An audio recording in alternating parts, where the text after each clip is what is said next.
To the virtual desktop experience. As always, I am James, aka HCMJ, aka proud member of Death's Dynamic Shroud, with my companion Tech Honors, and down there, Mark and Kevin. It's me. I can't get it. So Mark and Kevin, who are these guys? Who are these jokers? Are they from the Matrix? Yep. That's them. You can see. I don't. Mark is from R23X. Kevin's from Equip. Fantastic. Yeah. No. All right. I'm from the Matrix too. Yes. Yes. At last. So we are Stash Boys. I got a nice any of the 2-day gamers, growth going here. in the chat name the console here? I'm gonna try to do make this chat a little bit more visible here. See if. Sorry, let's talk about mustaches. Then we'll talk about the Wii U. I mean, whatever console this is. Mark, quit making it about yourself, dude. Thank you. Yeah, Gus said Tech looking East Dayton as fuck with the stash, and that's right. This is why I shave. But it was No Shave November, and I don't have a job that I had to go to, and for the first 14 days I was in Philadelphia and didn't bring my shaver, and I don't know how to use an analog razor. So I just was like, hey, I'm gonna find out what it's like to that facial not like shave. yeah. Select for a month. Kevin. This is Kevin selected now. This is as good as it gets. So George says, let's get down to gaming. Let's get down to gaming. And I'm into that too. Gamers rise, gamers rise. Hey, Gamergate. So, What? if no one else is gonna say it, I'm just gonna go ahead and sort of lead the charge here. James, go ahead and say it. So yes, we are in the Wii U, which okay. I feel doesn't really get the credit it deserves as far as how important this console was for Nintendo, both for teaching them a hard lesson in branding arrogance and branding clarity, but in many, many ways, the Wii U paved the way for the Switch's success. It taught them, A, we can sell people underpowered hardware as long as we deliver good games, and that our focus needs to be on quirky hardware. B, the whole system needs to be in the handheld part, or it's just not going to work, because people think that they can take this with them, and they cannot, and they'll be disappointed when they think, I can play this in my bedroom, and then they go upstairs and just like, I can't. What's the point of this then? That was definitely the most disappointing moment. It was. When I Everyone got had that moment. my Wii U. Like I went to go, do some business in the bathroom, and I took the gamepad in there, and immediately it disconnected, and I was like, "What is the point of B, this?" thank you for the $10. Oh, thanks. Oh B. no, you're always welcome to interrupt us. If you're, Anytime. you're paying for the right to interrupt us, that's what Twitch is all about, and we're all about that too. But I think. But why wouldn't it work? I never had a Wii U. I never had any interest in a Wii U. So the Wii U, and so it's after all these years, people still don't understand what the fuck it is. So the Wii U, yes, it was backwards compatible with Wii games, and so I think that because the Wii had penetrated the normie market, like my parents owned a Wii, baby boomers, right. because they wanted like Wii Fit and Wii Sports because it was fucking fun. Yeah. So they thought, okay, we're not going to call it the Wii 2, we'll just make it sort of seem like this is just like an upgraded Wii. But at the same time, they were also trying to say that it was an all-new console that could do all new things. And even when you got it, it like forces you to migrate all of your data over from your Wii, which still like haunts me, because if I want to play Animal Crossing City Folk, I have to do it on the Wii U and all those virtual console games were removed from your Wii. You could no longer play them on the Wii, and then you could only play them on the Wii U. Such bullshit. Which is such bullshit. Like now, like 10 years later, Sephi, thank you very much. Thank you so much for the donation, Sephi. Yeah, so all these years later, I wish, like, all I need now is a Wii, because the other thing I was going to say is that, the Wii U really paved the way for the Switch, as far as a software library already existing for the Switch that no one had actually played because no one owned a Wii U. So the Mario Kart, the Smash Brothers, the Captain Toad, the fucking Pikmin 3. Oh, man. Every single one of those games was a Wii U game. In fucking Breath of the Wild. Breath of the Wild is on the Wii U. Lest us forget. That's the only reason I bought one. Yeah, Link has a fucking Wii U tablet in Breath of the Wild because it was supposed to be like the flagship Zelda game for the Wii U. Oh, the Sheikah Slate? Yeah. So that's a Wii U tablet. All of those things, those are Wii U games. Because again, Nintendo has poised itself as a creator of sort of unique hardware experiences, and it's not about, like, we already have Sony and Microsoft with their giant consoleized gamer PCs. Like, we don't need a third one, right? And that's sort of, I feel like the Wii U as a failure was a grand failure that allowed Nintendo to find sort of the next post-Reggie direction that they were looking for. So, also worth noting, the only two games that's really worth having on the Wii U now, since everything else has been ported to the Switch, you have two fantastic Zelda HD remasters. The version of Wind Waker and the version of Twilight Princess, for you nerds out there. The Wii U versions are incredible, especially the Wind Waker. Just Wind Waker HD is gorgeous. HD, widescreen. You love it. You love to love it.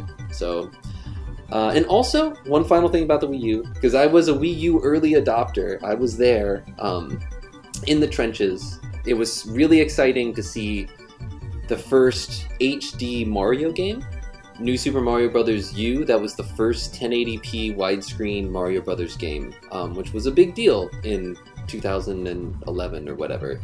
And also, it was actually really, really fun in social situations with non-gamers. I used to play Nintendo Lands, and the WarioWare game had a really fun like Pictionary game where like one person would draw on the tablet and they could see the clue, and then everyone could just see what they were drawing on the screen. And it was a blast, totally good time. Nintendo Land, those games were super fun. But the Wii U had a lot of problems. Did I ever tell you about my idea for Pictionary hard mode? I would love to hear it. So Pictionary hard mode, it would be like the word you would get would be like hence.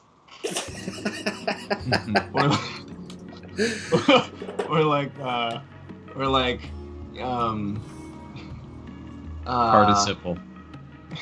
Yeah, exactly. Or like I'm trying to think of a word that's like a hitherfore, like some kind of like some sort of like part of speech that isn't a noun. Like attributable. Yeah, that would be fairly, if not completely, impossible. It would take two techs playing against each other for there ever to be one success. And thank God for this Earth, there is only one tech, and he sits among us. I think the coolest thing about the Wii U is the DS emulation. for the Virtual Console. Oh, wait, I'm sorry. Hold the phone. I'm so sorry to interrupt, Kevin. I know I've been talking nonstop, but Sephi, Starshine, thank you. This is one of my favorite tracks, too. I really appreciate that. Kevin, you can continue. Wait, so the thing with the Wii U has DS emulation? Yeah, there's a select number of DS games that you can buy through the Virtual Console, but the Wii U is just about as easy to soft mod as the original Wii was. And there's like a custom, like a ROM injector basically, where it uses the Nintendo emulation shell that they built for the DS games. And you can put your own DS ROMs in it. So like the bottom screen of the DS, the touch screen is the tablet, and then the top screen is your TV. It's so cool. Gotcha. That is cool. And the GBA emulation is really, really good too. It's handled by the like undeniable experts of porting, M2. They did all the GBA ports. So I feel like it's worth it still to pick up a Wii U if you could find one for like under $100, because you can basically just have like a beastly emulation machine, and it'll run GameCube games through the emulation, and they run awesome. You can like play them on the tablet or the TV. Wait, is this like Nintendo sanctioned emulation? No. He's saying you can soft mod it, which means that you don't have to put in any chips. You just install software using like the SD but card. It's using Nintendo's official emulators that they built for the Virtual Console stuff. But Nintendo doesn't sell DS games on the Virtual Console for it? They do. They do. Oh, okay. So like Nintendo was like wanted you to do it. Yeah, you can buy like, the Zelda games for DS, like Spirit Tracks and Phantom Hourglass, and like the Mario games, of course. And is the Wii U shop still functional? Oh, that's a good question. I don't think so. I think it is. The original Wii shop shut down like the last Wii year shop, or something. But I think you can still get stuff for Wii U, because when you soft mod it, you have to buy a game to like inject the custom code into it. So I had to purchase like Brain Training or whatever. That's probably the best-selling game on the eShop because people have started soft modding the console. Well, let's find out. Let's play. Let's play Spot the Differences in this Wii U and the other Wii U game. Now there was a web browser on the so you could do this on a Wii U. You could actually run the internet. Didn't work extremely well, but it was Opera. Yeah, some weird. It was some weird scaled back Opera. Pretty sure it was Opera browser. Here we go. Games Wii U. Oh, but this might be hardware or physical. Oh well, I don't know. That Crystal Let me check World? Opera I don't know on if my that's 3DS physical. real quick. Yeah, it looks like you can still buy that game. Was that game called Crystal World? Yeah, Crystal World. Go back. Does this have IPS, Kevin? Can you tell me what IPS is? Oh wow, this looks really. So there's It's $1.39. clearly a thriving indie community on the Wii U. That's just Who would call it Crystal World? Could be a smash hit. Come on. Oh, Could be really someone fun. had a I'm lot not- of nothing fun against making Crystal this. World. No, someone had a lot of fun. Absolutely. This You looks know like what? RPG And more, Maker 3 More power to them. puzzle platform. One thing they could have done to make that game better is to give it a different name. Came out this year. Yeah, so all of these came. Wow. So I'm kind of learning something. So I remember Vaporwave album one of my release, Wii U favorite exclusive. one of my favorite sadistic activities was right around the time. Oh, PV, thank you. PV, donated Oh, $1.39. yes.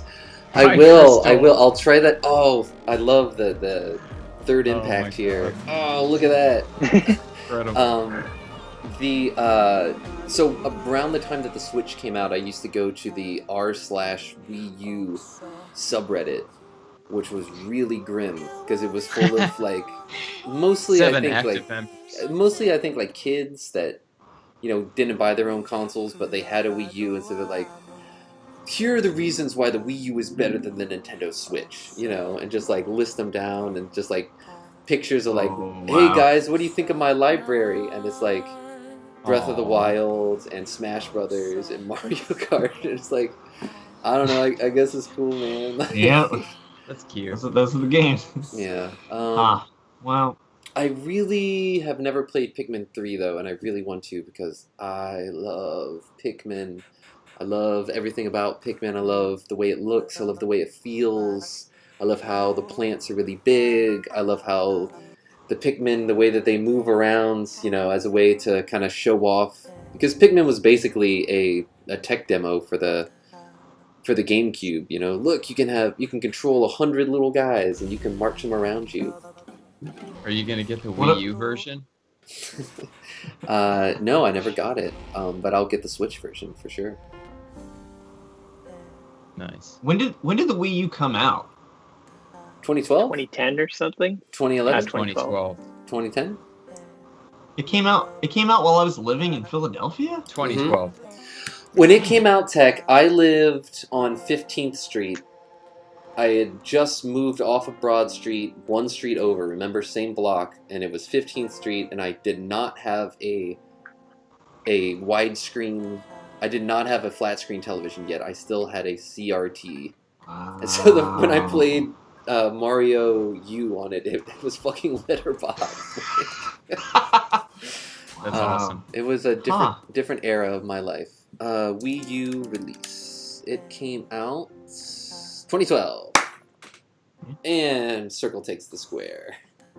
Damn, we missed the anniversary by like one episode. Oh shit! Wow. Oh no! It's okay. We blew it. I loved her and you blew it. I loved it. Pretty wild. You blew it. Is the Wii U dead? Is the Wii 2019?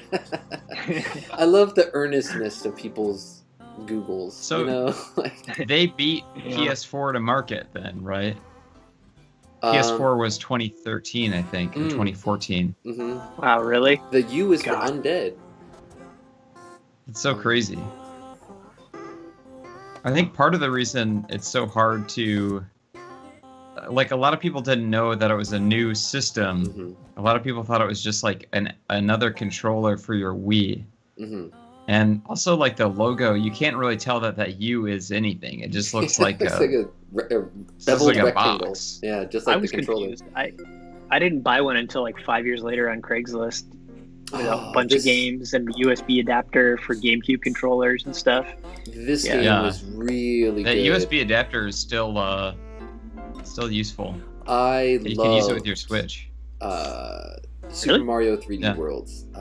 Was a big fan of this game and 3D Land on the 3DS. Because they felt like the new Super Mario Brothers games, they were kind of linear, but... I thought that 3D World was just a remake of the DS version. I didn't realize it was its own game until like years after. That's another thing too, is they keep the naming. It's just so bad. It's like they just do very little to differentiate it from their other products, and it even looks like the same box art as the DS one. Yeah, but it's coming out. It's out on the Switch too now, so everything's okay. Yeah. Maybe they just do that on purpose for some reason. Maybe there's some sort of like. Just slap a new on there. I guarantee, if I went down Columbus Avenue, to like Walmart, down there by the big boat, Tech. Remember the big boat? Yeah, big boat. There's that Walmart down there. I bet you they're still selling Wii U games for like $60. Nintendo never relents on their pricing, and honestly, I kind of respect that. It's saying, hey, I saw that they were selling the Final Fantasy VII remake for like $25. I was like, oh, guys, come on, man! Like, have some fucking dignity. Kevin, weren't you searching for like Chrono Cross physical copies for like $3 on the Black Friday sale or something like that? The Square Enix Black Friday sale. You can still buy a brand new sealed copy of Chrono Cross for PS1 for like $2.99. Physical copy.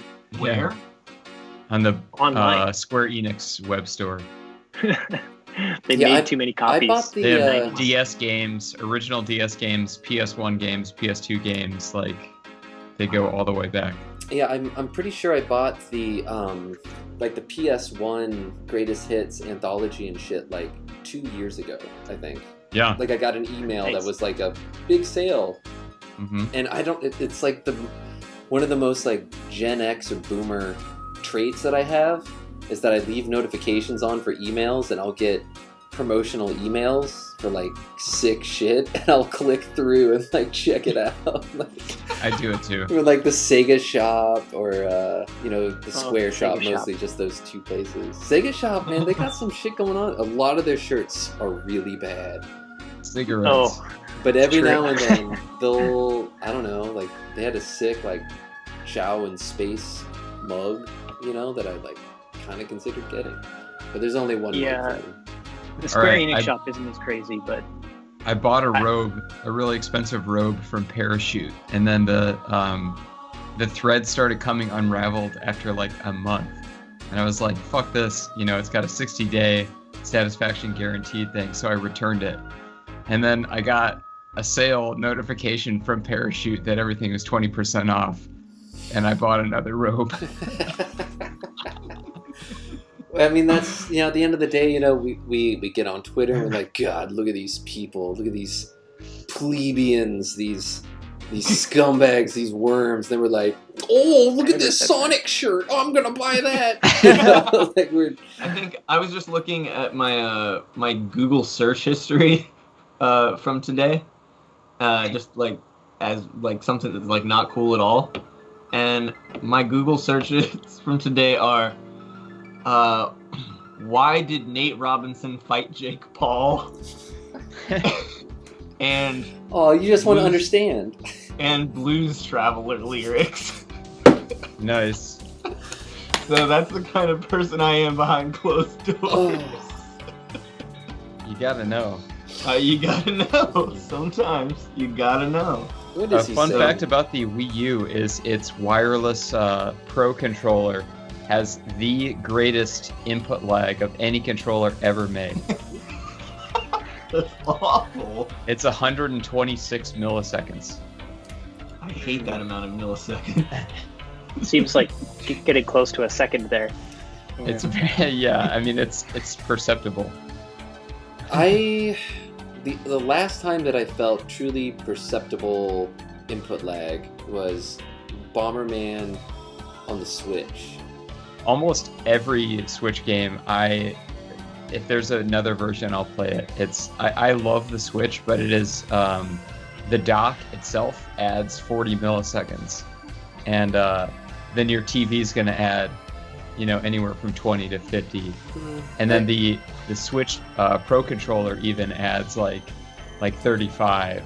So like if you're playing with a Pro controller in dock mode on like a LCD.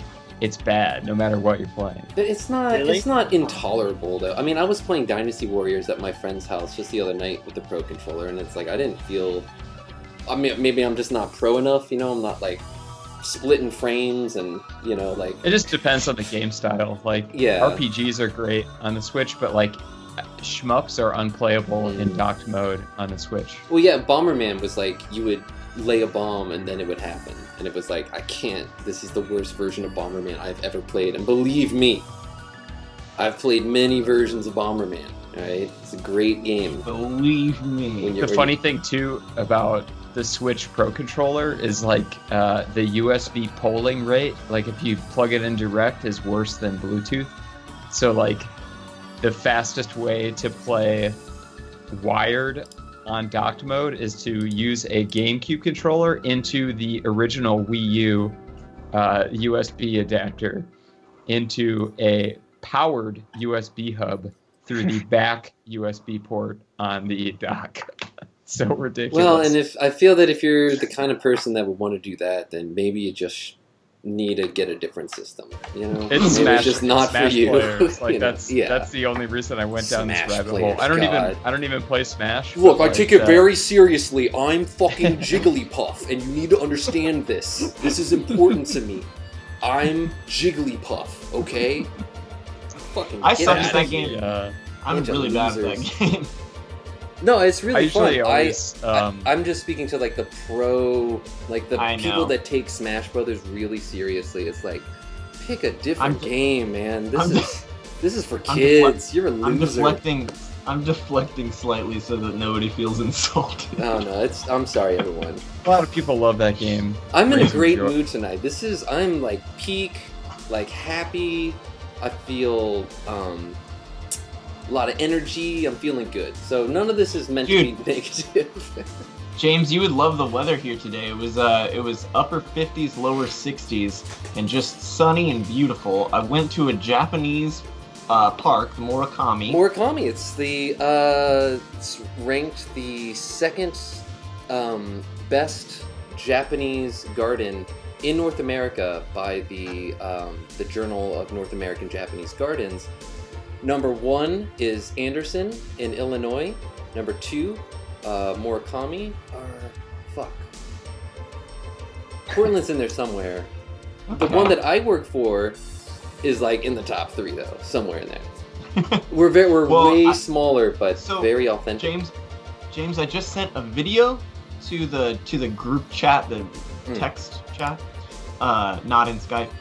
And I want you to play this video that I took at the Murakami today. You got it. It's about 15 seconds. And it was very exciting for me. I'm going to drop this in. So we're going to go into... I'm just going to drop this in.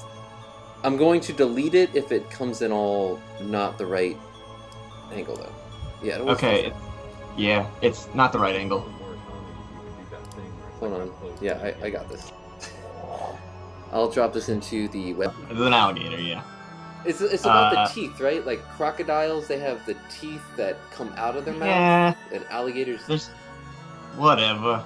They're all dinosaurs. Hell yeah. They're scary. Look, I'm really sorry if I offended any people in the chat that take Smash Brothers seriously. I was speaking hyperbolically. I really love that game. I have my own issues that I gotta sort out, and it's not on you. So it's all good, everyone. I think I started looking into Switch input lag when I started playing the Mega Man X Legacy Collection, and I just kept dying, and I was like, this feels wrong. And then I started looking into tests for input latency, and then that's how I know all this semi-useful. Kevin, you're what useless information. You are not. I hope you didn't take that personally, because I consider you to be like an expert. You know, it's beyond. You're not just some dude. You know what I mean? I don't know. Maybe it's because I know you personally, and I have a tremendous amount of respect for your level of knowledge as with input signals and the differences between different CRTs and frame rates and refresh rates and because you had talked at one point about professionally helping people like Heavy Metal Jesus, for example, that doesn't have that sort of knowledge. I strive for perfection. Base, right? Yeah, exactly. so you are on a journey that I greatly admire and respect. And so I'm not talking about you. I'm talking what about the Joy-Cons? GameCube Smash Brothers people. The fastest way to play Switch is in portable mode with the Joy-Cons connected directly to the system. But they get drift though. Yeah, they suck. Let's switch gears. There's no good way to play it. Yeah. So, EDJR Morpheus 95 has a couple questions, and I thought it was let's go into game review. So this allows us to focus on you, the people in the chat, and this is who we're talking to right now. So you are in control. EDJR Morpheus 95 asks, if there was a Neo Gaia game, which genre would you guys prefer? Turn-based RPG, party, text-based RPG like Radical Dreamers, action RPG, platformer RPG? Secondly, would it be 2D or 3D? And thirdly, Tech, what happened to Dino Hour? I just had personal problems and couldn't do it. 3D action RPG is my gut. Like the 7 That's remake. exactly what I was thinking too. Kind of like Phantasy Star Online. Fun, beautiful, exciting, elegant. and definitely 3D. 3D for sure. Yeah, 3D action RPG. Oh, Like lots of well wishes Dreamcast for you, Tech. graphics. Tech, we Oh, all thank you. Thanks we a love lot. you and we care Everything's about fine. you. We love you and we care about Mark, do you agree with the 3D action RPG, or are you like, I don't like that modern crap?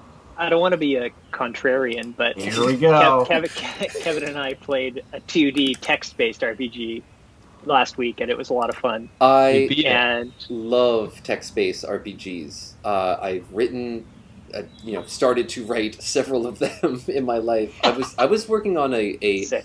Java-based MUD at one point, and then I might have talked about this before. I don't know, but there was a moment where, because I wanted everything in the world to be like completely and whip music. Thank you. Whip I have music. Thank fond you memories very, of very playing much. Wii U with friends. Nintendo's been acting up recently though. Oh, they're doing fine. They're doing fine. They got their thing. They It's all get good. naughty sometimes. Yeah, they do get naughty. But that's just, I don't know. They're an old Japanese company that is like 100 years old, and they're gonna be old school, and they're not Valve in 2005. You know what I mean? It's I think that if we weren't gonna be a 3D action RPG, we'd be a fully text-based RPG. With one like it. with one image at the very beginning on the title screen. But that's it. And yeah. then where The imagination takes it from there. the moment that I abandoned my whoops, I've done something. Shit. Oh my. Oh, I'm recording. I need to stop that. Oh my. It's weird that it All right, we're good. bumped the. There we go. It's weird that the recording affected the stream. Skype adds a little circle at the top and then it bumps everything down. Oh. All right, so Oh, you got it. I'm gonna screen this God. before I show it to our. Oh, cute! What Check is this going out. on? That allows me to. We got the chat in our face. Yeah, I got you. Okay. Well. Aww. Oh. So, yeah, Mark and I streamed Radical Dreamers, which is the text RPG sequel to Chrono Trigger that was only available on the Japanese satellite internet service for the Super Famicom. Wow. That is so fucking cool. That's awesome. That's So we really played awesome. a fan-translated version via an EverDrive on a real hardware Super Nintendo, and we helped make the decisions together. And we streamed for 4 hours till we finished the game. That's Wow. pretty impressive. Were you able to do it without any sort of online helpers? We looked at a map because we kept forgetting which directions were which, and we hadn't started writing making one at that point. So it was in the interest of finishing the stream in that night. Yeah, they really expected I thought you it to was make your fair. own maps. That's for damn Yeah. sure. But they would also program areas that didn't logically connect. Like forests and dungeons, specifically to confuse you. I still play a multi-user dungeon every now and then. That was based on the Final Fantasy series, of course. It was a fan game in which every game world in Final Fantasy 1 through 6 basically was presented. It was called Eternal Fantasy. And I stopped playing because they removed the Moogle race as a playable race. And I'm like, why did you do that? 5 people play this game, and I'm a Moogle, and I'm into it. I was a Moogle black mage named Why did Finn. they remove it? They added it back in. I logged in a couple months ago, and there was one dude in there just hey! I'm hey, how's it going? Oh my I've joined your game. And I was yeah, I stopped playing because they took out Moogles. And he's oh, we added them back in. You just have to go to an Aether Sphere. And I was somewhere out in the Serpent Trench in the World of Ruin. And I'm dude, I don't know how to get there. I'm gonna kill a few dragons and go to bed. Eternalfantasy.org? Yeah, look, it's still up. So hey, if you ever wanted to experience a MUD, which is a multi-user dungeon, which is the text-based framework for what became the MMORPG, great example of one that's still running right here, eternalfantasy.org, and I think there's even a web client that you can play. Let's see. You can connect using Grapevine. Here we are. I'm in. Welcome to the Eternal Fantasy. Let's try to be on the text. My name is Finn. We're gonna exit this mode so I can put in my password. No. I'm in mud. Alright, here we go. So I'm gonna come back into sick. That's great content, Tech. It's really cute. Florida man. That's what we're looking for. You ever see like Florida men try to wrestle them? That's just what I picture Florida is like. That's what's north of me. I live in South Florida, which is a totally different kind of Florida. No Florida men though. And there are Florida men everywhere. There are Florida men in Ohio. Yeah, exactly. Sure. And I love that Tech has been in Florida long enough that really pisses him off. And he's like, look, you don't understand. Florida is not what you think it is. It's seriously like a different world between like where I live and like an hour and a half north County, of Florida. For example. Yeah. Cocoa What about Orlando? Is Orlando weird? Orlando, it's just a city. It's a landlocked city. Because I was there and it felt weird. Every city is the same except for all of them. Okay. Oh, I love this song, Mark. We were talking about how much we love Mark's music offline, and this is exactly why. It's like I'm back there. It's like I'm in Japan. You're playing. I'm feeling good. That'd be nice. So yeah, let me see if I can just find something to kill real quick. That'd be nice. I think I'm in a stupid town though. It took me so long to put 2 and 2 together with Flo Rida. Wow. I was like, oh yeah, he rides like a flow, like a musical flow. Ship dogs. Oh man, I'm like, you guys, you're gonna have to create some content here while I try to find my way out of this city. Two enough, not much. Also, just realized that Flo Rida is Flow Rider. So like the opposite of yeah. How about that? Sorry, I was just writing an email. Thanks for being unbelievable. Jeez Louise, I tell ya. I wasn't writing an email when you were emails off me, though. before the stream starts. It was an urgent. It wasn't actually an email. It was a Slack message. So I wouldn't compose an email during the beginning of the stream. So I've fallen a bit for the PS5 release hype, and I've started. I've joined a couple like a PS5 right now. Sick. Is this someone from the Neo Gaia stream who's joined here, who's talking? Is this Alex? Or is this Alex just someone in the game? What are you talking about? It's right here. Oh. It says Alex OOC's new fawn who dis. I'm going to say, hey, I'm streaming on Twitch right now. Yeah. This is great. To join my party, just enter your credit card number. TV 100% Electronica. Please send PS5 to. There we go. But I've realized that it's affecting my mental health. Looking at these Discord groups where these people are like just constantly starved for PS5 information. Like I would like to have a PS5. I think they're really cool. I've got a lot of PS4 games that I want to play. I don't have a PS4.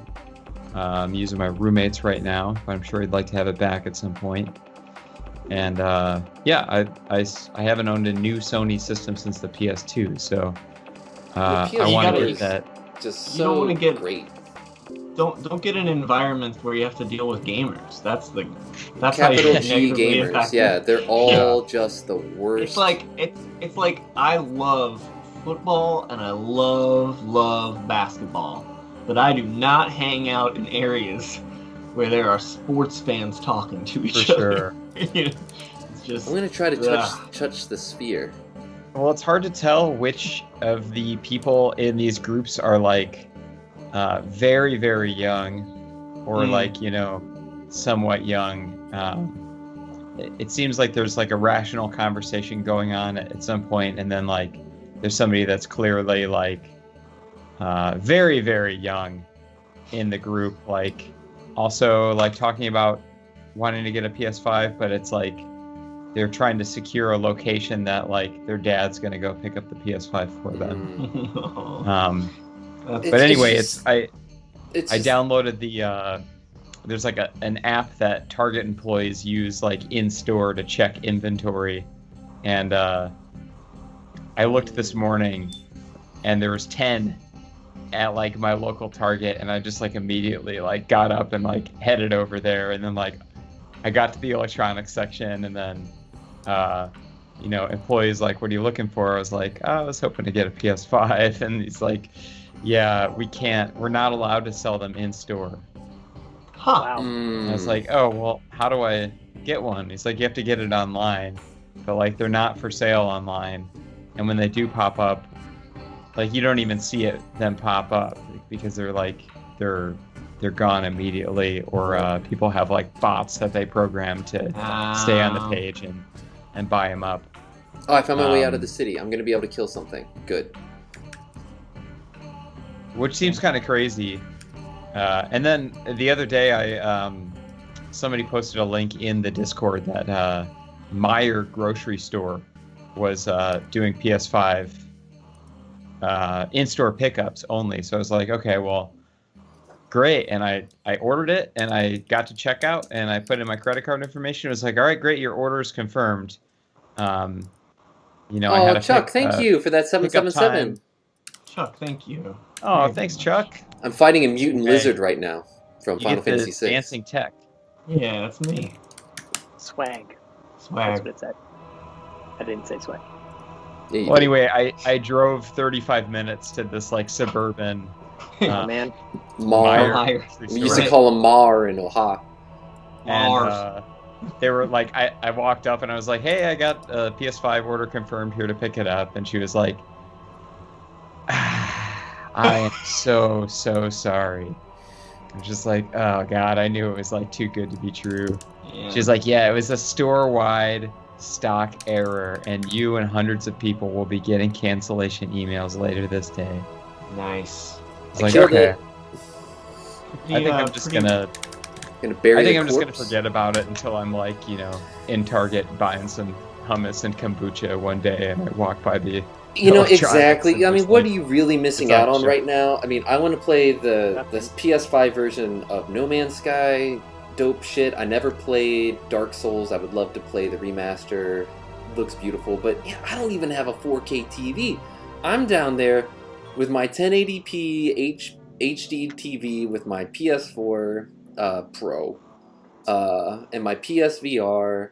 And I mean, God, the other night, I was playing Oblivion on the PS3. It's like the worst version of Oblivion, but I was just so happy to be there.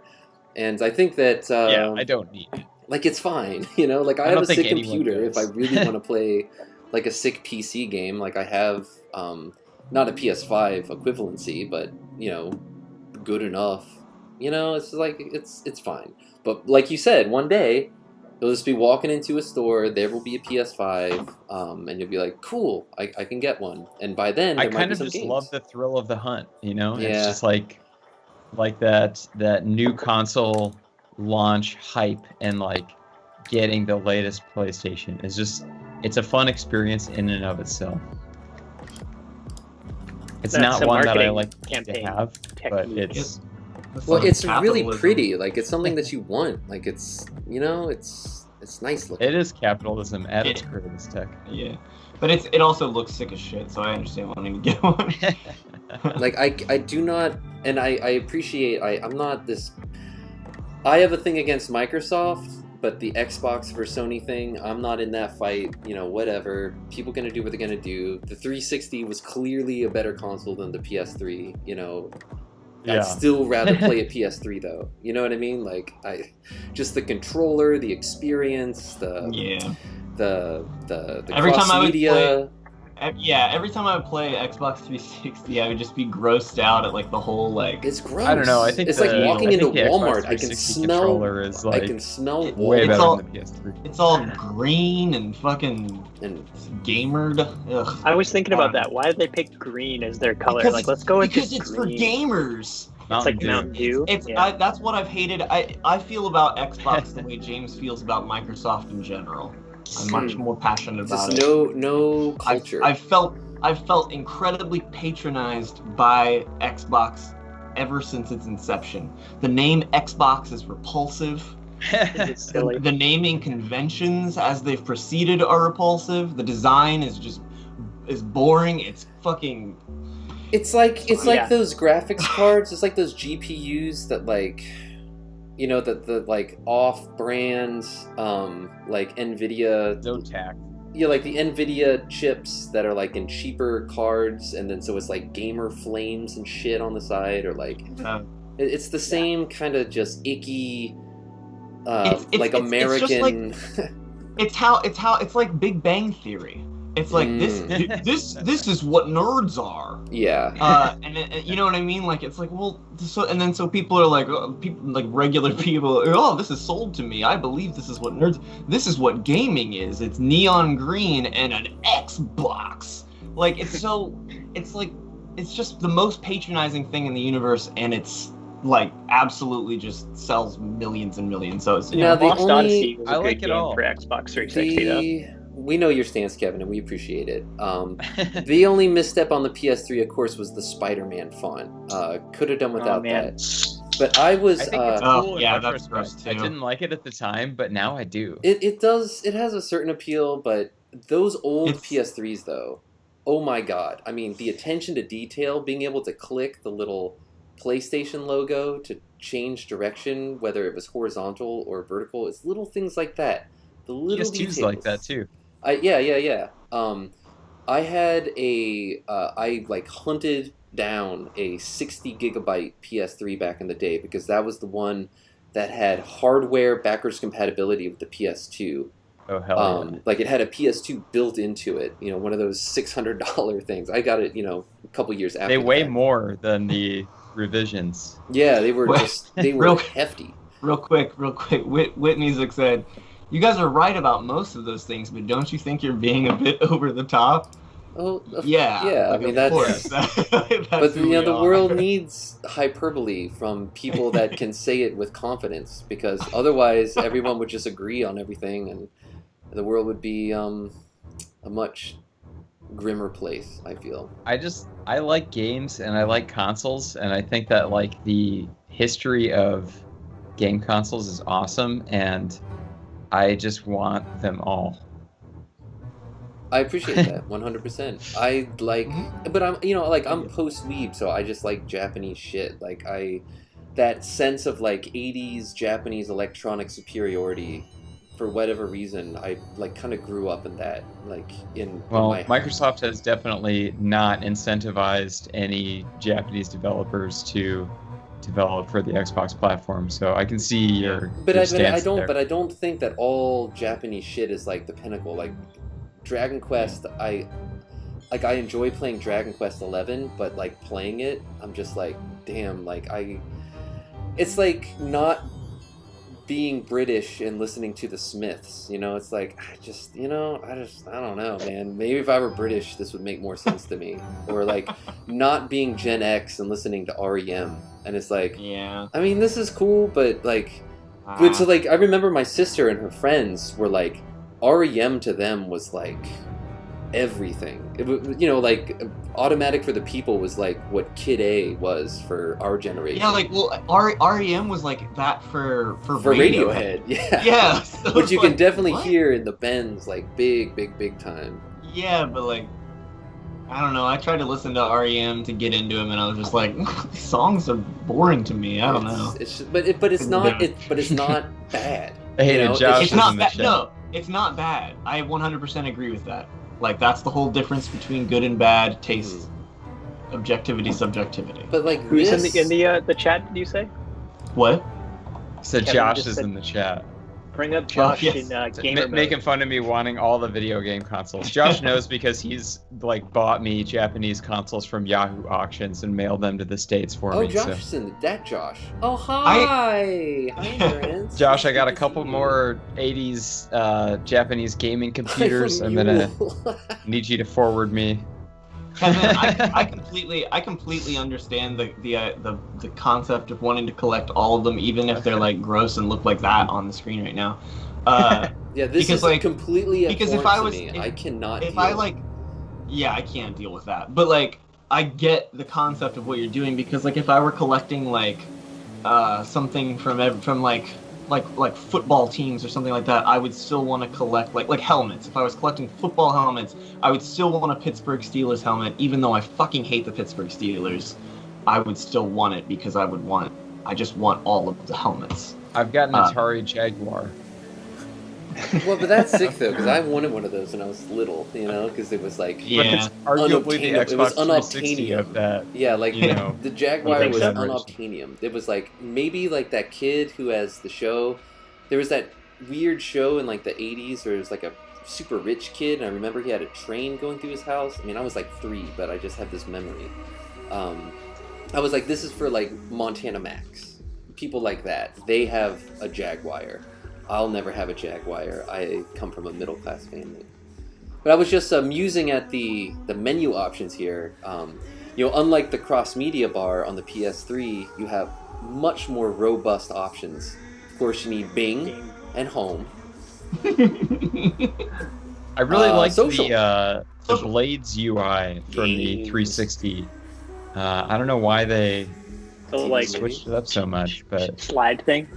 This Yeah, is I the real thought that- reason why you have an Xbox, right? Is to listen to music on it.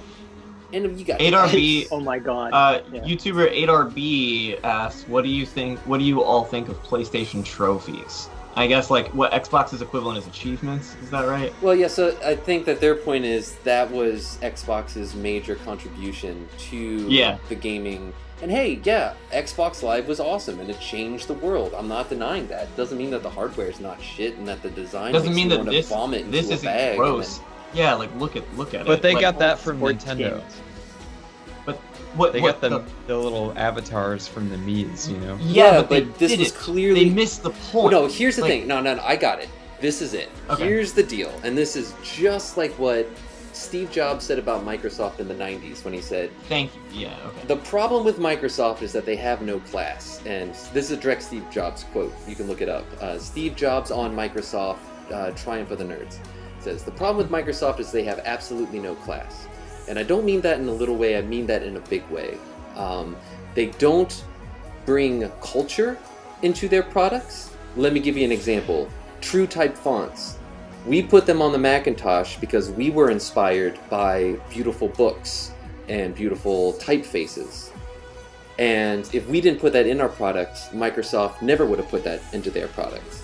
So they don't come up with original ideas, and they really have absolutely no class. And I think that this is a perfect example because the Mii's, the Nintendo Mii's that we all love, are based on Kokeshi dolls, which is a component of Japanese culture that stretches back, you know, well before the Edo period, right? So there's like hundreds of years of Japanese cultural heritage that went into the idea of recreating yourself using extremely simple and nuanced features on what is basically a tubular wooden doll. And then Microsoft, they saw that idea, and all they got out of it was, yeah, you'll be like a CGI cartoon character. And it's like, based on like what, like where is the origin of this design principle? Is it like Andy's mom from Toy Story? Is it, you know, like what the fuck is this? Like this is truly like the pit just drops out. here- There's no okay. depth. Go ahead. Right, so the Wonderment Moogle comments, you can customize Xbox's avatars better. which is exactly what Xbox thought when they made it. They were like, you'll be able to make it even cooler than Mii's because it won't be all limited, and that's what I mean. That's what Quick question though. When they're what do you think missing about the Apple's Bitmojis? Oh, I hate them. They're gross. They're just as bad as this. So I'm not. Yeah. I don't like pour myself into any camp. I tried to make myself, and it was like I cannot. However, my me is like it's striking. Every time I see it, I'm like, God damn! And they only had like 10 options for everything, you know. But it's all about subtlety and nuance, which is something that just like Microsoft will just never understand. So yeah, that's I'm done taking a piss take on it, but like that's when I say it's gross, like that's what I'm talking about. There's no culture, there's no, you know, in a way it's almost like purest capitalism. It's like that movie Cube where they're in the weird torture cube and it turns out that no person actually built it, that it's just like this weird byproduct of corporate paper shuffling that resulted in some sort of bizarre death cube thing. You know, it's kind of like that. It's like no one designed this. It's like the walled city of Kowloon. There was no single architect. It was just piled on top, you know. But there's Halo. There's Halo. But of course, Bungie, I mean, they were just bought up by Microsoft. Bungie was a Mac fucking developer. Like, Marathon was a Macintosh first-person shooter. That was, like, very insulting to me when Halo dropped. And I loved Halo, but I did not love it as much as Marathon. But I mean, James, you had an Xbox when it came. I remember, like, not going when it came over to out. your house when I was in high school. I got a used one after the fact. And I played The original Xbox with custom soundtracks. The original Xbox is pretty much the Dreamcast 2. Yeah, very similar hardware. Very different experience. Presentation, yeah. And they were all running on Motorola, Apple and Motorola CPUs. They were all running fucking PowerPC chips, which was the heart of the Macintosh. So whoever was in the chat trying to rile me up saying that Windows 98 is fucking great, like, come on, man. I'm a grown-ass man. You think that shit affects me? Like, I've been dealing with that I was a Mac user, like, in middle school in the 1990s. Like, you cannot touch me. I will devour you and then spit fire afterwards. Like, Online System says, did anyone own the Neo Geo home system? Kevin, do you own that? I do have a Neo Geo AES, yes. Nice. I assume you'd be the one who would have that in this but group. I don't think anybody like had one. My buddies, they're watching the stream. You know? Aw. Hey guys. Oh, Oh my gosh, really? Yeah, that's cute. Yeah, Oh, Anchor's commenting. That's cute. funny. Hi, Yeah, I Anchor. have an It's AES, great to but I see you. bought I it. remember you from way back in the day. This is me. I'm Finn, the lost Moogle of Eternal Fantasy. This is me. Can you see why I wanted to be a Moogle Black Mage? And I have it just written all over my face. Wow, there are like players that you used to play with still on there? Yeah, like a decade ago, like years That's and years insane. and years ago. That's really cool. Wow, Anchor remembers. Yeah, I mean there were not a lot of us. Well, But I mean we used to get into it. Like we used to have real fun conversations in the OOC chat. One that specifically sticks out in my mind, and I would love to hear all of your opinions on this. Got in a huge, I forget who it was, but I was playing Eternal Fantasy and I got in a huge fight with someone who was like, no, Pokemon is a monster raising game. Now, and I was arguing, it's an RPG. It's an RPG. Like, it's just a standard party-based RPG that pretends to be something that it's not. But, I mean, you know, like Shining Force has class changes the same way that Pokemon evolve. Like, your character looks sicker. You know what I mean? Pokemon is. I played Pokemon just enough to know that it is an RPG. Well, and you've played Monster Rancher enough to know. And I've played Monster Rancher, which is a monster raising sim. Yeah. But also, you could call that game a fighting game. We need to get Mark in on this because he's working on outside projects right now. So Mark, I'm going to need you to come in on this. Oh no, I there's think later Pokemon games had more monster raising elements, but the first few and the core of it is it's the role playing game for sure. But you can mate Pokemon and stuff and have eggs and stuff, so it sort of becomes more of that later. But the original version is just like a pretty standard RPG, I would say. I'm gonna join this PvP tournament here. Oh my god! I actually heard recently that there's rumors that they're going to release Pokemon Soul Silver and Heart Gold for Switch, which I would love because I want to play those again. I don't know if anyone's played those DS ports of Pokemon Gold and Silver here, but they're like kind of like the definitive, I think, version of those games. If you ever wanted to replay, like that's how I played them. Maybe the first time. It's on the DS ports that they basically remade it. It's really cool. Yeah. I got my mom to rent me Pokemon Gold from Blockbuster. She would not buy it. Rent? Yeah, they used to rent Game Boy games because I didn't have a console. That sounds dangerous. Yeah. Yeah. I didn't know they rented that. It sucked because, I got to the cave with the unknowns, and then it was time to give it back. And there was my save file, So sad. I re-rented Shining Force 2, I think, several times to continue my save file on it. When I was a kid, I didn't understand the save file mechanic of Final Fantasy IV, which was Final Fantasy II, for the Super Nintendo, and I would just rent it and then play it until I died, and then I'd have to start over. Well, that's how other games worked. I mean, why not? Yeah. It's called a no-tent run. Yeah. Basically, I would just go as long as I could, but I remember I got all the way up to the point where Cecil, spoiler alert, Cecil changes from a Dark Knight to a Paladin. Jesus, you got that far without saving? Yeah, without saving, but then Oh my god, that's 18 hours. I know. I fucking died in the boss fight right before it, though, because in that boss fight, I got through the first boss fight, which I had died on before, but I didn't realize he attacks you from behind immediately afterwards, 4 steps later, and so I was all hurt. Yeah, I died. I was like, fuck! Yeah. James got a call. Also, for what it's worth... Sorry, go for it. I was just going to say real quick, also for what it's worth, before I ever figured out saving too, I also didn't understand curing or potions. Yeah. So the only way I knew how to heal was to stay at an inn. So I would just have to get through places without dying and then get to the next place and then hopefully make it to an inn without dying. Kevin's gone. We did lose Kevin though. He was Yeah, I was a trooper. Kevin was eaten by the void from Final Fantasy V. Check out what I recently bought from my close friend. Yeah, I got to tell you, Mark, there was a point. Wait, real quick, James, what's wrong with Kevin? Do you know? He's gone. Yeah, I'm looking at my audio. Oh no, he's here. Video settings. Oh, your video's off, buddy. Yeah, I don't know why. I'm gonna put you in purgatory for a second. So, funny story about Harvest Moon 64.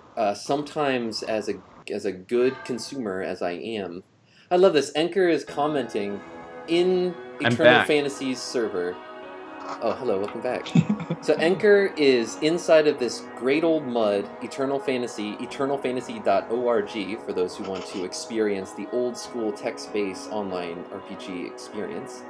And he's participating in his own, he's got this VIP chat going on inside the console right now. And that makes me happy. Anyway, Harvest Moon 64, about 2 years ago, sometimes I'm overcome with avarice. And, I was at work, and I was like, Harvest Moon 64. And I immediately got on eBay and bought it, because I just, sometimes you just fucking need something. Yeah, that's what happens with Monster Rancher for me. Yeah. Also, I learned the word avarice. I learned the word avarice this year. Oh yeah, we talked about it. Yeah, it was. I learned it from A Christmas Story when I was a kid. No PvP tournament in the mud. I'm gonna see if I can't find 3 mutated lizards. Oh, there we go, a bone dragon. So this should be challenging. All right, get his ass. All right, Is that so based on the Sega CD game Bone Suck? Everyone needs to play that one. Classic. hold on a Greatest second. hits. Let me ensure that serve safe. You get it. Serve safe. That You want to do this in search- another tab or something? No, he's checking. He's making sure that. I'm making sure before I Google image search bone suck. All right, I'll be over here when you search that.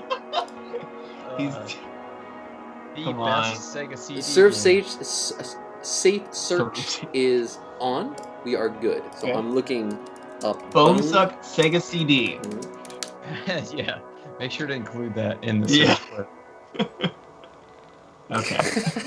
Bone Suck. Oh, Texas Ground Also Zero. Ireland. That's not real. No, I don't think it is. That's fake. I think it's a I think real it's- game. It's from that. Isn't it that Twitter account that like makes Sega CD? Yeah, games? yeah, It's yeah. from the Sega CD games Twitter. Yeah, that's cute. I like it. Oh look, Dijon's here with me now. I do remember How'd you get up Texas here, Ground buddy? Zero. That was a cool FMV shooter game, like Mad Dog McGree or whatever. Wait, hold on. I thought you were gonna be fighting some fucking bone sucker. Oh, right. Look Yeah, at but the then back- someone see said if bone suck, and I you got can find distracted. the back art for Bone Suck. Yeah, look up Bone Suck back. Well, I think I found the original Twitter here. Good idea. One of the best posts. What is bone suck? Simply I want to put, read it. it's an almost erotic, sex-free trip through a bloodless hell designed to confuse Tipper Gore at upcoming Senate hearings about video game violence. Spelling out the joke there a little bit. Right. How would that work exactly? Well, she'll yammer on about how terrible Bone Suck is for our nation's young gamers, but in reality, there's no real sex or violence. She'll look like a dum-dum. Bone Suck just sounds bad. I know. She can just hold up the game and say, yo, this is Bone Suck, and the Senate will be disgusted. Well, not when they finally play the game. They have to play the game before ruling, right? That's how it works. That's really good. That's actually They really turned it funny. around. I turned know, it I was, around. at first I was like, this is not for me, and then by the Yep. end they had me. That's really funny. Turned it around. That's how it Oh, works, right? They Jesus. have to play it. Yeah. That's really good. Oh, that is really funny. Bone Suck. All she has to do is hold up the game. It's called Bone Suck. Oh man, I am in Sheer tears. brilliance. Yeah, Yeah, that it's is really really good. good. That account has some stinkers too, Mhm. but like it's Yeah, hit or it's- miss. It's hit or miss. it's one of the better ones. But when it hits, That is good. Yeah. it hits. All right, go kill the bone sucker, dude. All right, so I want to it's see what time. happens. It's time to kill this bone sucker. So let me just remember here. If I type in spells, so here's a full list of spells that I have in my disposal here. Because as you can see, when I type in score, so I played this game 3 weeks, 19 hours. You can do that math. Can we ride an airship or something? Well, to do that, I have to find where it is.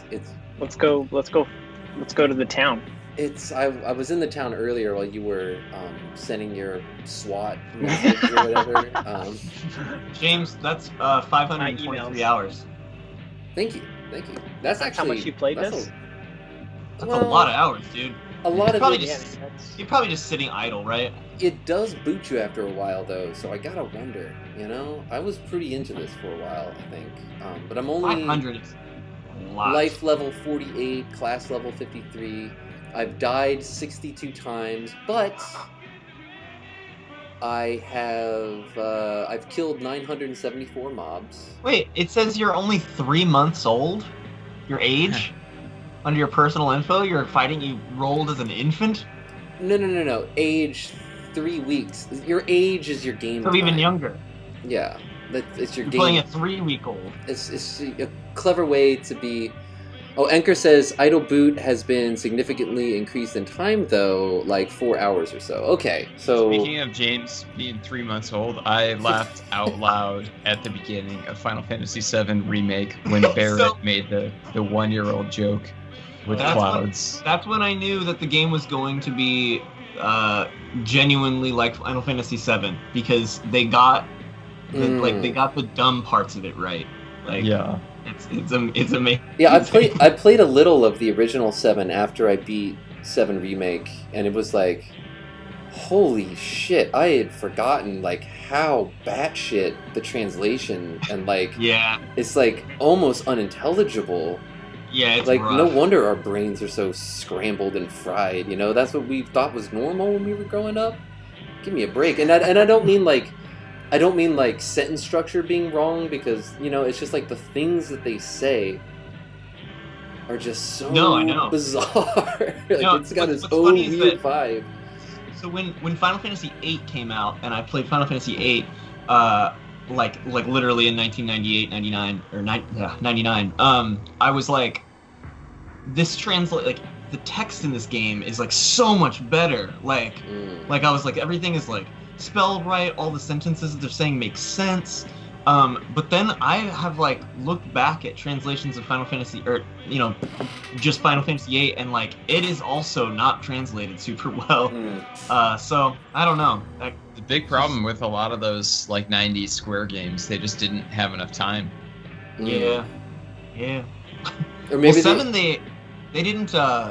There's a whole. I read like a whole thing about that, and I can't remember it very well anymore. But basically, like, they straight up, the translators only had like 2 weeks or something to like translate the game. Yeah, and it was they, like, always even like an afterthought. You know? Yeah, it was just like, all right, let's just get them to do that real quick, and then we'll just inject it into the game. Well, and it's probably like, so when I did my Metropolis score, I saw parts of Metropolis, I think, when I was in film school, and we were talking about like the expressionism movement and all that. But like, I never actually watched Metropolis all the way through. I had a year to work on this thing, and I put it all off until a month before, because that's how I operate. And I was like, all right, let's go. Like, I need to open this file, and we need to get cracking, or this is not going to happen kind of situation. Like a 2.5 hour. Yeah, it's really long. Music the entire time. Yeah, there needs to be music this entire time. Like, fuck, what have I done? So I opened a Logic file, and I dragged in Metropolis, and I'm like, I guess I'll just start writing music to this. And so I would just watch like 5 minutes, and then write a section, and then watch the next 5 minutes. But I didn't know how it ended, and I didn't know where it was going. But eventually, themes developed naturally, because it was like, oh, it's this person again, so I'll use a little bit of what I had written earlier, and I'll just kind of drop that in. And so it's a sort of reverse engineered this score, but like, imagine translating Final Fantasy VII like that. And you play through Final Fantasy VII, and you're like, I don't understand the plot. Like, what the fuck? Like, I get like, they got Genova cells in them, and they're all coming like together, but like what's Sephiroth's deal exactly? Why is he bad? But is he good? Was Cloud his like best friend? What the fuck is this? Did he like? I heard they were editing it as they went along. What? Like, how did he kill Tifa's dad? Is she a teenager there? How old is Tifa? You know, it's like, none of it makes sense, you know? Yeah. So I imagine translating a game like that, be like, alright, I guess that's what Mako is. It's kind of punk rock, though, that they were just making it up as they went along. I mean, kind of contributes to like the story of it, to me. Like, the fact that it was just like cranking out before a deadline, to me, makes like kind of special. Like, I don't know. So Anchor is down with German expressionism. He brings up the cabinet of Dr. Caligari, which is a really really spooky, very, very old, but like, it's the birth of all that sort of like what you think of as like Tim Burton stylization, with like the big sort of Caligari rules. Yeah, it's a spooky one. Expressionism at its best. I like that Anchor is a guest on the Neo Gaia Fantasy Virtual Desktop experience. Yes, straight up, like he is. This is amazing, and it's so wonderful for me personally. It feels like the the completion of a journey that started years and years ago. So this brings me to a good question. Tech, I know your opinion on fan mods. Mm-hmm. You generally dislike them, but how do you feel about like actual real translators going back and making retranslations for games that were essentially butchered upon release? Like there's now a lot of like Super Nintendo ROM hacks of games where the translations have zero value. Truly, I wouldn't play them. I'm not even joking. I know it sounds insane, but like, and it's hard to explain why. I would say that the smartest thing to do would be to play the fan translated versions. I just simply, maybe the smartest thing would be for me to use night mode all the time in Twitter. It's just not the way that I do things. I don't know. I would just play it. Canon is extremely important to tech. It's important to me too. I don't think as important. Alright, so 100% I will play a fan translation of a game that has no English version.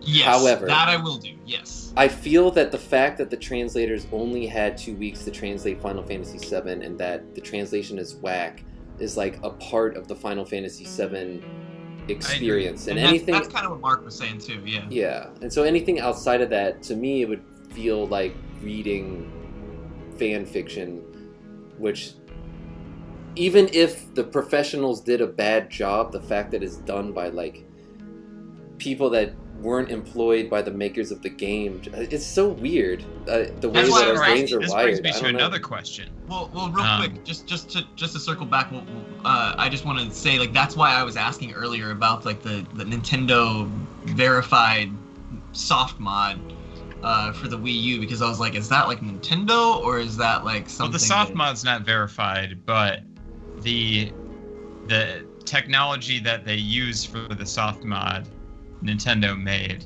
or contracted out. It's like you can buy. So, hold on. So for me to understand this, I'd have to. You're saying that Nintendo sold DS games on a virtual console for the Wii U. Yep. Yeah, for the Wii U, so that you could play them if you soft modded the Wii U. No. You can just play them straight up.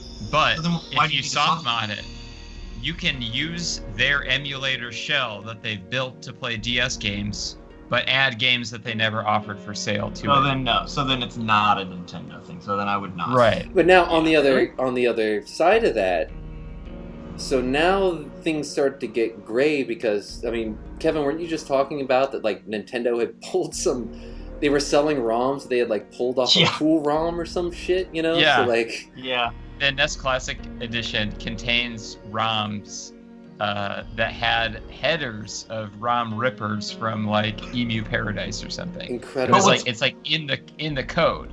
Right. But what's funny is because Nintendo did that, it becomes canon. Well, but also you could also argue Nintendo has every right to do that because it's their intellectual property that was ripped in the first place. They stole it back, man. But what were you gonna say though? You were like, this leads me to another question. Okay, so there's a porting studio called Working Designs. Are you familiar with them? A porting studio? Oh, like porting from like one console. They made all those sick Saturn. They did RPGs. like Lunar, like all the Mystic Lunar Knight, games for Ray Sega Earth. CD. They did Popful Mail. They did Vey, Alundra. Like all of their PS1 and Sega CD games are like really deluxe packaging with like shiny foil. Usually the packaging is awesome, but they made a bunch of weird fundamental changes to the games themselves when they brought them over from Japan. Like they would increase the difficulty, they would change the tone of certain characters, they would like for instance, I think in is it Lunar or Lunar 2 where you have to pay money to save? I don't know. Do you know, James? I've actually never played Lunar. It's one of those. I didn't have a PlayStation, and that was after they had abandoned the Sega Saturn. So I had. Sure. I had Albert most Odyssey recently and Mystic Knight Ray Earth, but that was Okay. it for my experience. Ray Earth is a good example of a overworking designed game. Like they made so many changes to it that like it resembles the original less and less. But fans have gone and made unworking designed versions where they basically took all of the good parts of the working design stuff. Like they did inject humor into some of the scripts, and it's quite charming. And they were known for like having their like relatives and non-professional voice actors do like voice work for the games, and some of it is just like the worst voice acting you've ever heard, but it's kind of charming in a way. So, I mean, it's like a whole other universe. You know, it's like those Star Wars fan cuts. You know, it's love those. Working Designs has almost changed the canon with their official U.S. releases. So now fans have gone back and restored all the like the Japanese difficulty, the like not having to pay to save your game. I think that what those people are doing to try and bring back the original like canonical concepts of the game that were changed, I think that's like great that they're doing that. But I wouldn't play their versions. It would kind of feel like a waste of time. It's like the same problem I have with private servers of MMORPGs. Like, I played a Final Fantasy XI private server, and like, yeah, it almost feels right, but it's like some bizarre Truman Show. Like, you know that the code is like their best guess, and so none of it is real. It's like... what I really want to play is a fan mod of Final Fantasy VII Remake to the exact beats of the original Final Fantasy VII, but with the graphics of... I mean, that would be cute and fun, and like I would play it, like fix the camera, you know, and have... that would be. But James says it nailed it on the head. That would be cute and fun.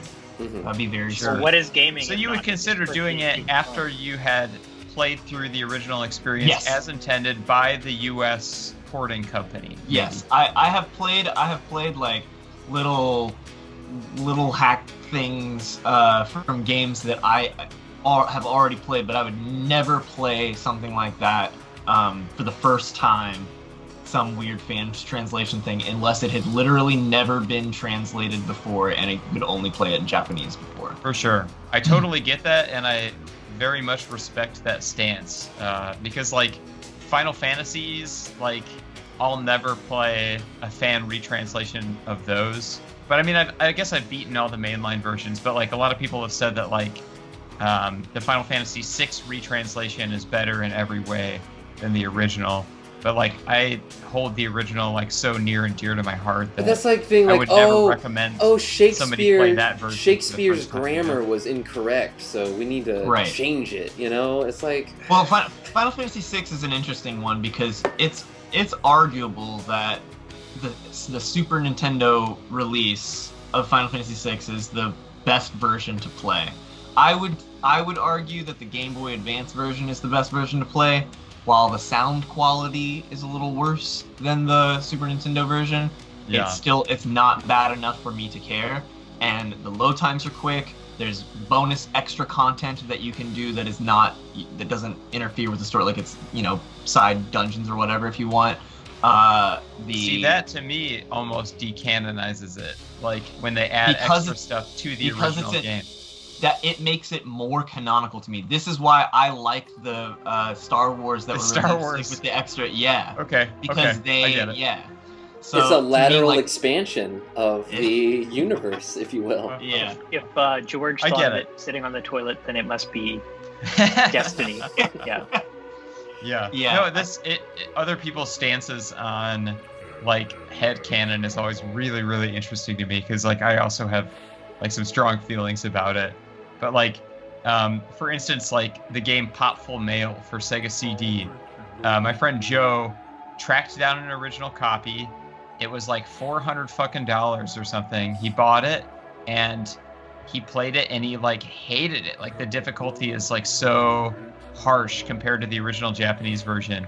And they add all these things that make it like almost impossible to enjoy. Like they like adjusted the kickback when your character gets hit like way more, like twice as much. So like if you're fighting somebody on the edge of a balcony and you get hit, like you just fly off and die. And like the Japanese version's not like that. So like when I play that game, I want to enjoy it, and like I think it just depends on the game for me. Like I wouldn't do that with a Final Fantasy game, but like for a game like Popful Mail, like I want to play the game and experience it the way that the original Japanese devs intended. Yeah. But I want the English script. Right. So I'm going to play the unworking design version of that.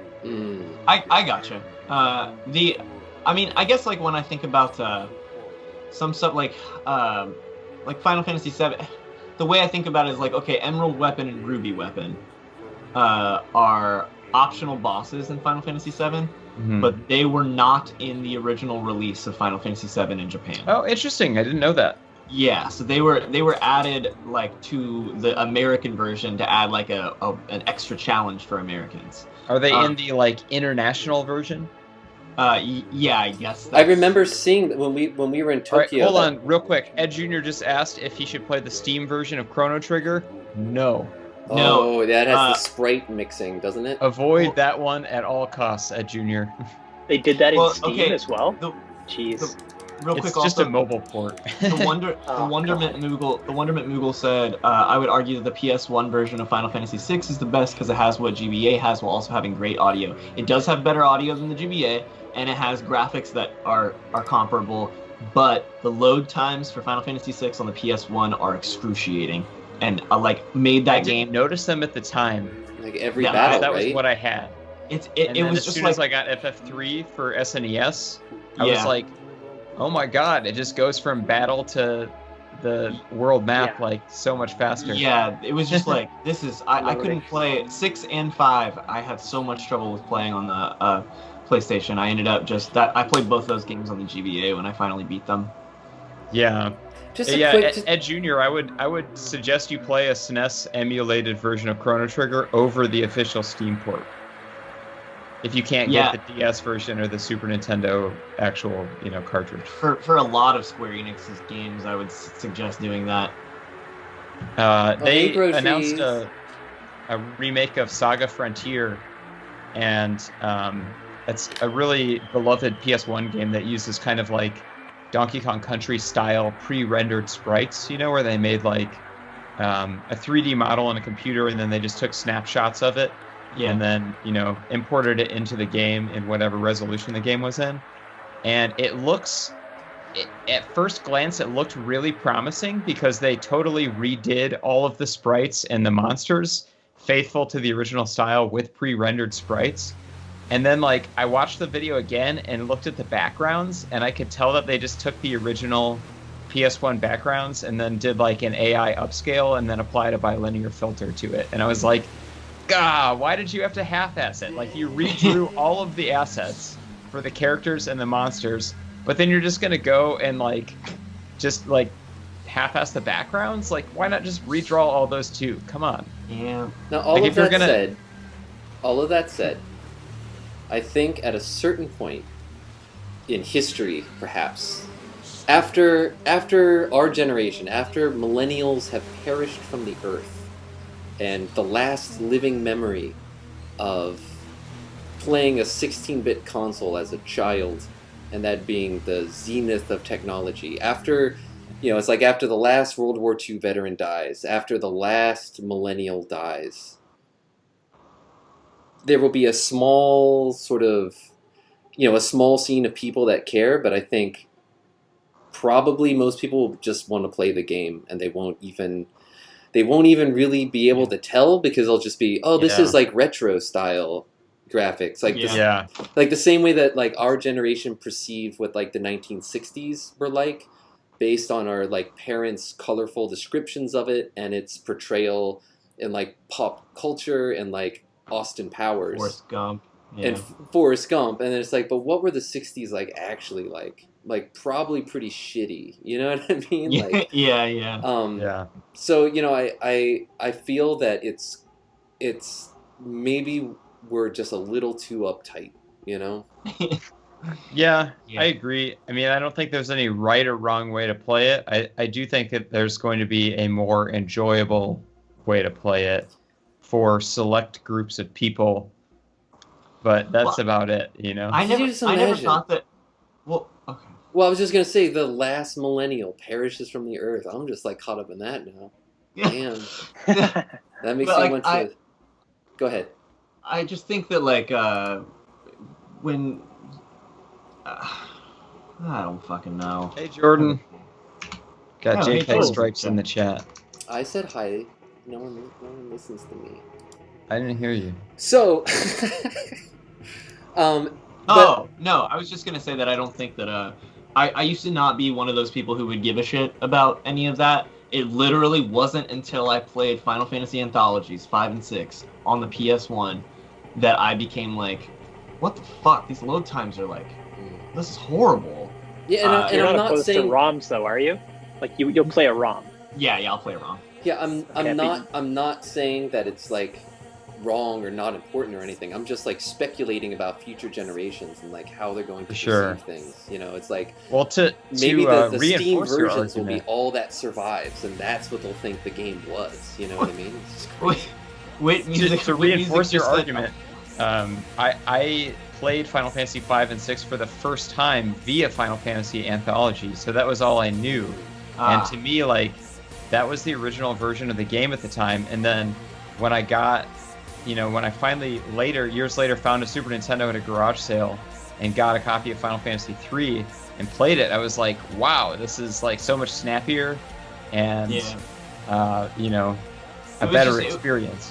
5 I didn't have as much a problem with because it was the first time 5 had ever been released in America, and so that was the only basic comparison. But I played 3 as a kid, and like I had played other games. I literally had been like still had my Super Nintendo out, so like I played like Final Fantasy 4 or 2 or whatever, and then like played Final Fantasy 6 on. That's how I feel about Anthologies, these like, mobile ports and shit. Like I still have all of my retro stuff connected in like the best possible picture quality. And bye, Jordan.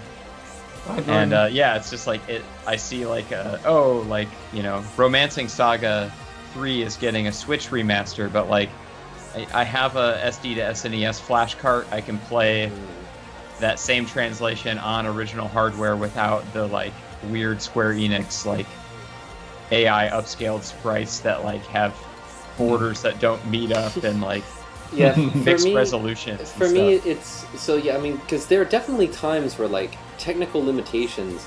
Like when I played, we sampled some Silent Hill shit, and it made me want to play Silent Hill. So I had a Silent Hill night where I played 2, 3, and 5. 2 and 3 were the HD remake versions. 2 is like the version of 2 on that is like legit just not good. 3 I think is fine on there because 3 isn't really about the fog. It's kind of a different game. So I think that the 3 remake is fine. And then I played Homecoming, which I really liked Homecoming when it came out, but I had forgotten that you can't invert the look in third person, and so I was constantly looking down, and I was like, I forgot about this. I soldiered through this fucking game. And like I would give you can't anything. Invert the Y? You cannot, and it's like I would give anything if there was like a fan patch that would allow me to just fucking invert this, because I know I'm one of those people. Like, inverted stuff. I'm an inverted guy. I know. Me too. I'm left-handed, and I invert my y-axis, and I'm going to hell, and I'm prepared for that. Are you? Would be my question. So, anyway. I do want to say that Enrayli in the chat said that he just did a Spotify Wrapped, and it said that he listened to 91,300 minutes of Death Stranding Shroud this year, which I did the math quickly on, and that's slightly over 2 full months. So that is... Thank you. Absurd. For God's sake, thank you. Thank you. That's the second time James has said Silent Hill shit. Yeah, it sounds like something. Also, I do want to I guess we should plug the fact that we released a new DDS New World mixtape. Oh yeah. What's up with that? You want to talk about that one, James? Yeah. So speaking of wonderful games, the there was a DJ set that I put together for a show at 7th Floor in Shibuya on the last Neo Gaia Phantasy Tour. It's just a little past the 1 year anniversary of that. 1 year and 2 weeks, basically. Of the music of 11. Final Fantasy 11. Final Fantasy 11. The music of Final Fantasy 11. With a bunch of like trashy lo-fi house beats underneath it, and it was a lot of fun, and it was really cool. And then I got a chance to perform that set again on the first Virtual Utopia, Beyond the Virtual Utopia Experience stream that happened right here on 100% Electronica's YouTube. And then I thought, wouldn't it be great if we albumized this? And when we were first in talks about the New World's Mixtape Club, it was like, we should just put that out. Like, that could be like a DDS album, because it's very similar to the very early DDS, like if you listen to Shenmue Online, for example, my first DDS album, I was not really into vaporwave yet, like in a big way, and the vaporwave I did listen to was like Internet Club, so I didn't really get what was going on. And I remember I was like working on it, and I was texting Keith, and I was like, oh yeah, Keith, like I kind of made like a vaporwave album. And he was like, oh, so like you're like slowing down songs and stuff? Then I was like, oh, was I supposed to do that? That hadn't occurred to me. To me, it was like weird loops and just strange cuts and stuff, and like video game music. So it's kind of like that. It's like a lot of dry video game music that's been processed through sort of an Equip-esque process where I run music from my computer onto a 4-track or a tape deck, and then back into the computer and sort of master it, and then you get this real kind of gooey analog warmth from these very kind of cold video game sounds. And so we albumized it, and it is now Sayonara Taisai, which, God, I would love to tell that story, but if I have my own stream, yeah, I'll save that for the Discord. Maybe next week, if we're running out of stuff to talk about, say, hey James, what was that Taisai story? Because it's a really great story, but not one that I should tell right now. I've already talked too much. So, the Final Fantasy XI DJ set, which I originally had the idea for because we were playing that show on 11/11, and I remember when we were talking to the Japanese promoters that were putting it together, I was like, sick, I'm going to do a Final Fantasy XI DJ set, and they were all like, oh, okay, that's cool, like, whatever. Then I made a poster with like a big XI. I'm like, how cool is this? It was really sort of self-gratifying in a way. Although that night there was one Japanese dude who came up to me after the set and was like, I really, really liked that. And I was like, did you play? He was like, yes. I was like, oh God, like, yes, you understand this. If you can just reach one person, that's right? What Yeah. But it's been really interesting watching our Discord that you get access to if you are a subscriber to the New World Mixtape Club. That me and Tech love to hang out in there and give all kinds of dirty secrets, air our dirty laundry. It's been great to see people react because no one's played Final Fantasy XI. They're not fucking nerds, and they're like, wow, like. I've been hearing people say that it makes them feel nostalgic for something that they've never experienced. And that brings me a lot of joy because it means that I've at least been able to transmit the way that I feel when I think about Final Fantasy XI, the longing to return to the thing that is forever gone, because Final Fantasy XI, as it was when I played it all the time, is like long, long past. So yeah, I'll just bring this up real quick so everyone can see it. My favorite comment when you played that on the 100% Electronica stream was, Lindsay, Negative Gemini, was like, where do you even find music like this? You gotta be a gamer. It was like, there was like some crazy brass hits going on and these kind of like Hans Zimmer-esque impacts, among like it was just so funny, like to see that comment in that context. Well, Yeah. and you know, like Naoshi Mizuta, who was the composer for the Final Fantasy XI game, he's just, his whole shtick is so much different from Uematsu. Like, Uematsu was like into Elton John, played keyboards in a pop band, and was very much like Uematsu writes the unforgettable melodies, you know, like that will stay with us for the rest of our lives. But Naoshi Mizuta is like a jazz bassist, and so all of his sort of temperament comes from jazz. But Final Fantasy XI is like Crystal Era in like the highest, purest, and truest sense. Like, there are Corsairs that use like flint-loaded muskets, and that's as like high as the technology goes in that game. It is very brutally Crystal Era, which is why it's so amazing. So you have all of this like jazz temperament that's like molded into the shape of like a castle, you know, and it just creates just the bizarrest fusion to me. So then, how do you get access to this Sayonara Taisai tape? Right, so without going on and on and on about how great the 11 soundtrack is that I've pilfered for this sick mixtape, this sick New World mixtape, you can enjoy by going to deathdynamicshroud.bandcamp.com. You click on the New World Mixtape Club tab. You see music, merch, New World Mixtape Club. Subscription benefits. You'll get to see this beautiful, cute little video I made. And then we have 3 tiers, basically, spelled TEAR.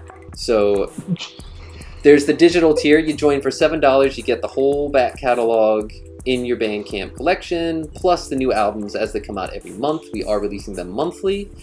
And then for $15, you get the cassette sent to your door, and you get it, and you can enjoy it. And then we also have this $25 tier for the hardcore fans.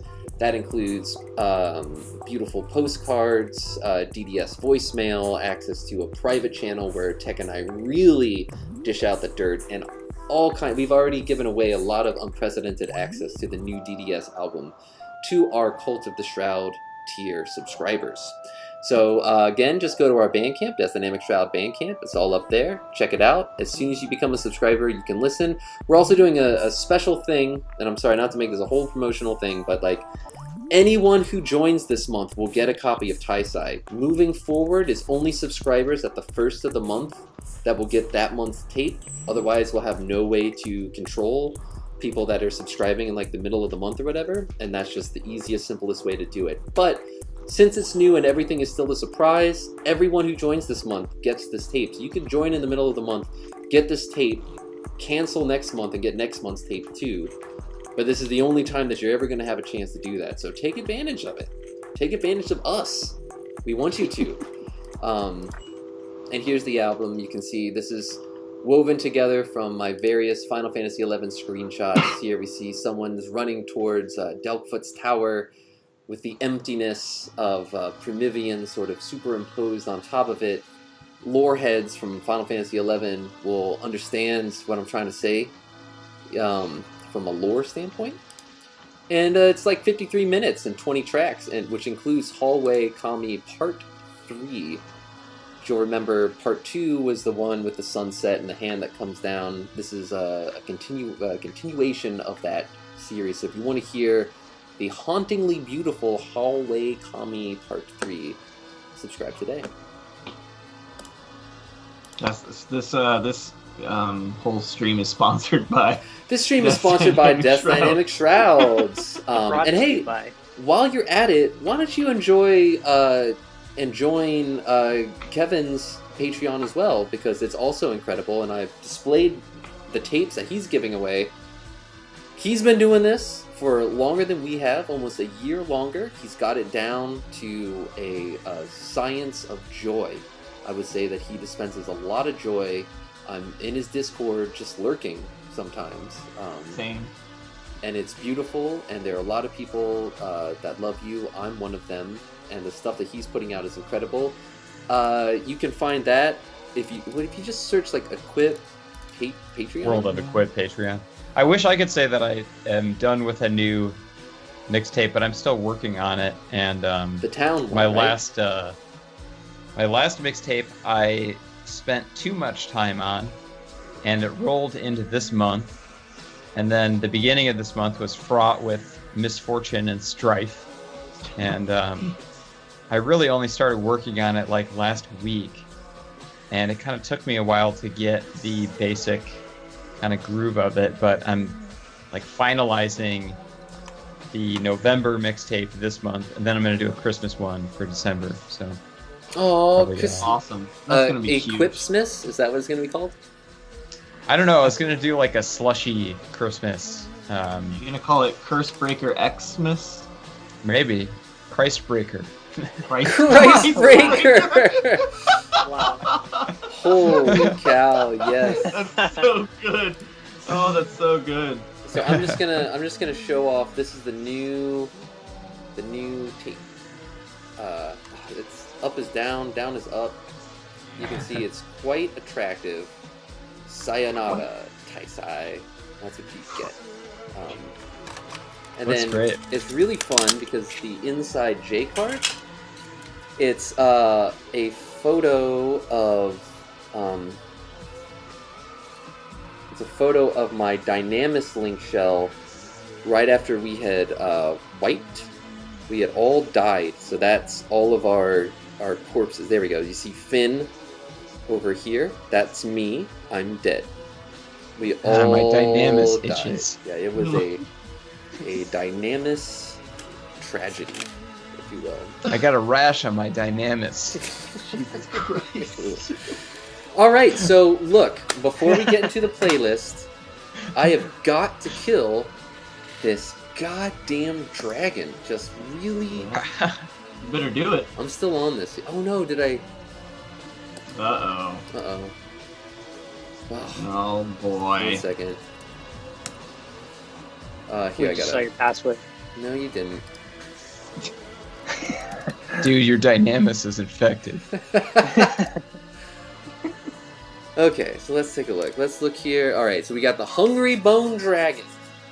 A bone sucker. So this is how you fight in this game. I'm gonna type Blaze Dragon. So now, Wait, Suck bone. can you switch to the other view where the screen's a little bigger? oh, that would be clever. So There actually, we go. before I take on this dragon, I'm gonna cast Image, which will give me a shadow, and then I'm going to do Safe. A slight glow surrounds Finn for but a moment. Mhm. Okay, so now I A have. slight glow surrounds Finn for but a moment. So now I'm going to Blaze Dragon, which I'll be doing 420. later. Blaze Yeah. Dragon. So you begin casting a Blaze spell. And now the action has begun, and this happens in real time, so there's no stopping it. Okay, so Oh, God. I'm going The to... seething blaze fades and goes out after the bone sucker seems to have been bruised. You punch the bone dragon with your fist. That means I tickling. didn't act fast enough. Oh no! It's okay, He missed you I'm with his cool. golden claws. A towering inferno erupts. Oh my god! Oh from shit, the I forget ground, what the cure Emulation spell's called in this bone game. sucker. Shit. He's covered in cuts and gashes. Oh, Did you no. kill him? I'm Oh, trying to God. remember what the name, White Magic. Aid is called Aid. I need to aid myself. I'm in trouble here, guys. I'm not doing well. Aid him! He cuts you with his horrible I gotta claws, run, I'm causing gonna only die. minor dam- Alright, Dude, I fled horrible. south. Everyone calm Bony down. claws. I'm So gonna you, have... you fled? You fled? I fled. So he's Oh waiting my. for me. Once I can go back and continue to fight him, though. I just Coward. want... Suck your bones dry, James. Dude, I'm just gonna cure get myself back a in little. there. Curing myself. Cast You're not Aid. gonna have any meat on those bones next time you meet up with that dragon. Yeah. So now I'm gonna go north. He's immediately going to attack me again, and then I'm gonna come at him with a ice spell. Is it blizzard? Not. I think You it's. better be careful. He's gonna suck you off this face of the earth. All right. Yeah, I'm gonna cast blizzard on him. I think so. I'm gonna go north, Alright. and then blizzard. So Tech, can you keep an eye on? Blizzard spell. These are Come quite a on. beating. So that did 764. I'm gonna do blaze. See if that. Oh my God, he's. You're too I busy. love- I gotta get out of here. Um, I'm gonna die. Oh Casting, god. Oh no, you. Oh, Wow. What happened to you? I died. The combat is over. The bone sucked you. damn. Oh no! I really loved the first time when you play as Barrett against the first boss in 7, and then he casts Thunder, and he's like, "Damn! You see how much damage that did?" Just like, hell yeah, that's awesome. Oh yeah. that was the letdown moment for me, and I don't mean as in letdown in a bad way. I mean it's when you're listening to OK Computer when you're young, and then letdown comes on, and you're like, okay, holy shit, this album is really good. When I was doing that fight, and you go into every fight, I don't know if it's just part of like the way that we're raised as like white men or something. It's just like I just expect to win, you know, like no matter what. And then like halfway through the fight, I'm just like, this is challenging. Dude. Like, yeah, it gets this scary. is hard. Cool. Yeah. I like said that out loud. I remember just like, awesome. It's not going to be easy. I took a great pleasure in watching a lot of playthroughs of it on YouTube after I beat it. And one of my favorite things was watching guys play it who were just like talking about how easy it was and how stupid and like basically just being like, oh, I wonder what like just being a patronizing douchebag, and then just getting their asses handed to them in the first boss fight. Yeah, it was like, should have paid attention, dude. Mm-hmm. I mean, I never played the demo, and I heard that the boss was super hard in the demo, but I never played it. It's exactly the same challenge. Yeah, it's exactly the same. I played the demo so much. Was the whole bombing mission in the demo? Really? Yeah, the entire first chapter. Pretty cool. Yeah, I played that so much I figured out how to get 99 potions. Damn. In the demo. Yeah, I was just really into being in the reactor. Possible, but little did you know, hard mode. If you go far enough away from one screen and come back, the boxes regenerate, and you might get a potion out of them. Sure. So I just did it over and over again for a couple hours. I gotta finish this Townsoft mixtape so I can just like buckle myself in front of the TV. Dude, that's for the next week. Is that like, the next one? That's this month's. That's November's, and I bought 7 Remake, and I immediately, you know, like my roommate brought his PS4 back into the living room for me to play it. I started it, I played it until I got to the slums, and then I had to go to bed. And then the last 2 days, I've been just like, okay, I need to finish my homework before I can play my new game. And tonight, I will finish my Final Fantasy 7. Oh, sorry. I'm excited for the town. So now it is the realm of eternal rain.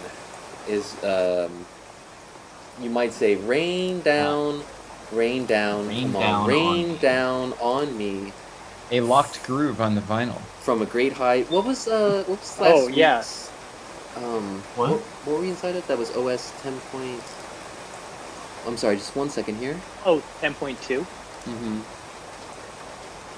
I was trying to see if I still had the Aha, here we go. Well, maybe it was. Oh yeah, this song, or now it's over, but the Realm of Eternal Rain track on the 10-inch for Regen that I released was actually a locked groove in the middle of the vinyl. Maybe I've said this on here before, oh, cool. But so on I think side A, you get to the Realm of Rain, and then it's just like a rain sound on a locked groove, so it's like two seconds looping. But I'm gonna reveal this here because a few people have already found it on Twitter. But after the locked groove, there's actually a hidden track that's only available on the vinyl. So it's physical format only, hidden. I could definitely see not noticing that extra, you know, little bit of vinyl real estate and just like flipping the record and never knowing about that. That's what most people did, I think. Yeah. I don't have a hoodie nearby, so I'm just gonna put one up here.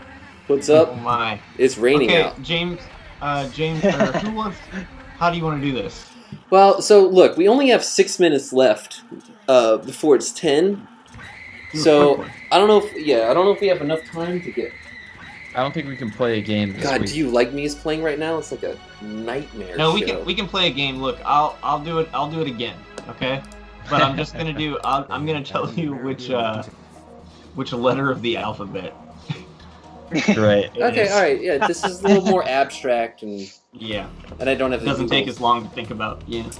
All right, so I'll go first. I chose so I was going to choose a song from the new Ryo Zenkai album, which I have some pointed opinions about, but Kevin beat me to it. So, yeah, Kev, first come, first serve. You won fair and square. I didn't mean to be territorial about that. I apologize. I was wrong. So instead I picked a YMCK song because but they didn't have the YMCK song I actually wanted to put on there, so I just kind of picked another one. But YMCK was a really cool vocal chiptune group from the OOs, the aughts, that Keith got me into many years ago. So YMCK, Japanese chiptune with female vocals, really good. Oh, that's a good one. I also chose Stone and Steel because after weeks of not really being able to play video games outside of a 2-day marathon Final Fantasy session, me and the GF, no pun intended, jumped back into Final Fantasy XIV, where, thank you, Tech, where my Final Fantasy 8 boy, we jumped in because we were actually on like the penultimate final mission of Heavensward, which is like one of the sickest Final Fantasy stories like ever. Seriously, Heavensward is like, which was the first expansion to Final Fantasy XIV. Incredible story. And this song, Stone and Steel, Tech, you gotta hear it, man. You dig it the most. It is so I'm sure I will. Like intense. Like it's got similar vibes as like the Red Wings theme. Oh, Baron. Yeah, Baron. Like love those shoes. Love those shoes. Love that hockey team. Great boots. Great boots. And then my final pick was A Salty Dog, and so this was another Spotify goof. Oh, wait, Assault the Dog. That's Tech's song. I was gonna say that's Tech's thing. A Salty Dog, which is a beautiful piece of like proto-prog from Procol Harum, most famous for Whiter Shade of Pale. That's the song by Procol Harum that everyone knows. And so it was that later as the miller told his tale. A Salty Dog is better. A Salty Dog is better, but the song Right. I wanted to put on was actually Ramblin' On, but the album Shine On Brightly by Procol Harum, not on Spotify. So Rambling On sounds like someone I know.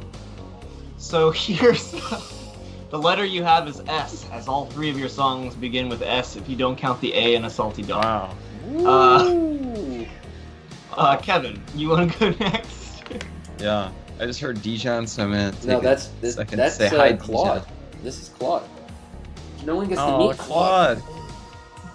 Claude, you sound like baby. Dijon. Hello, Claude. Claude. Yeah, he's the kind of cat you can do anything you want with, and he doesn't I care. miss Claude. I miss Claude. him. What a big boy. Sweet angel.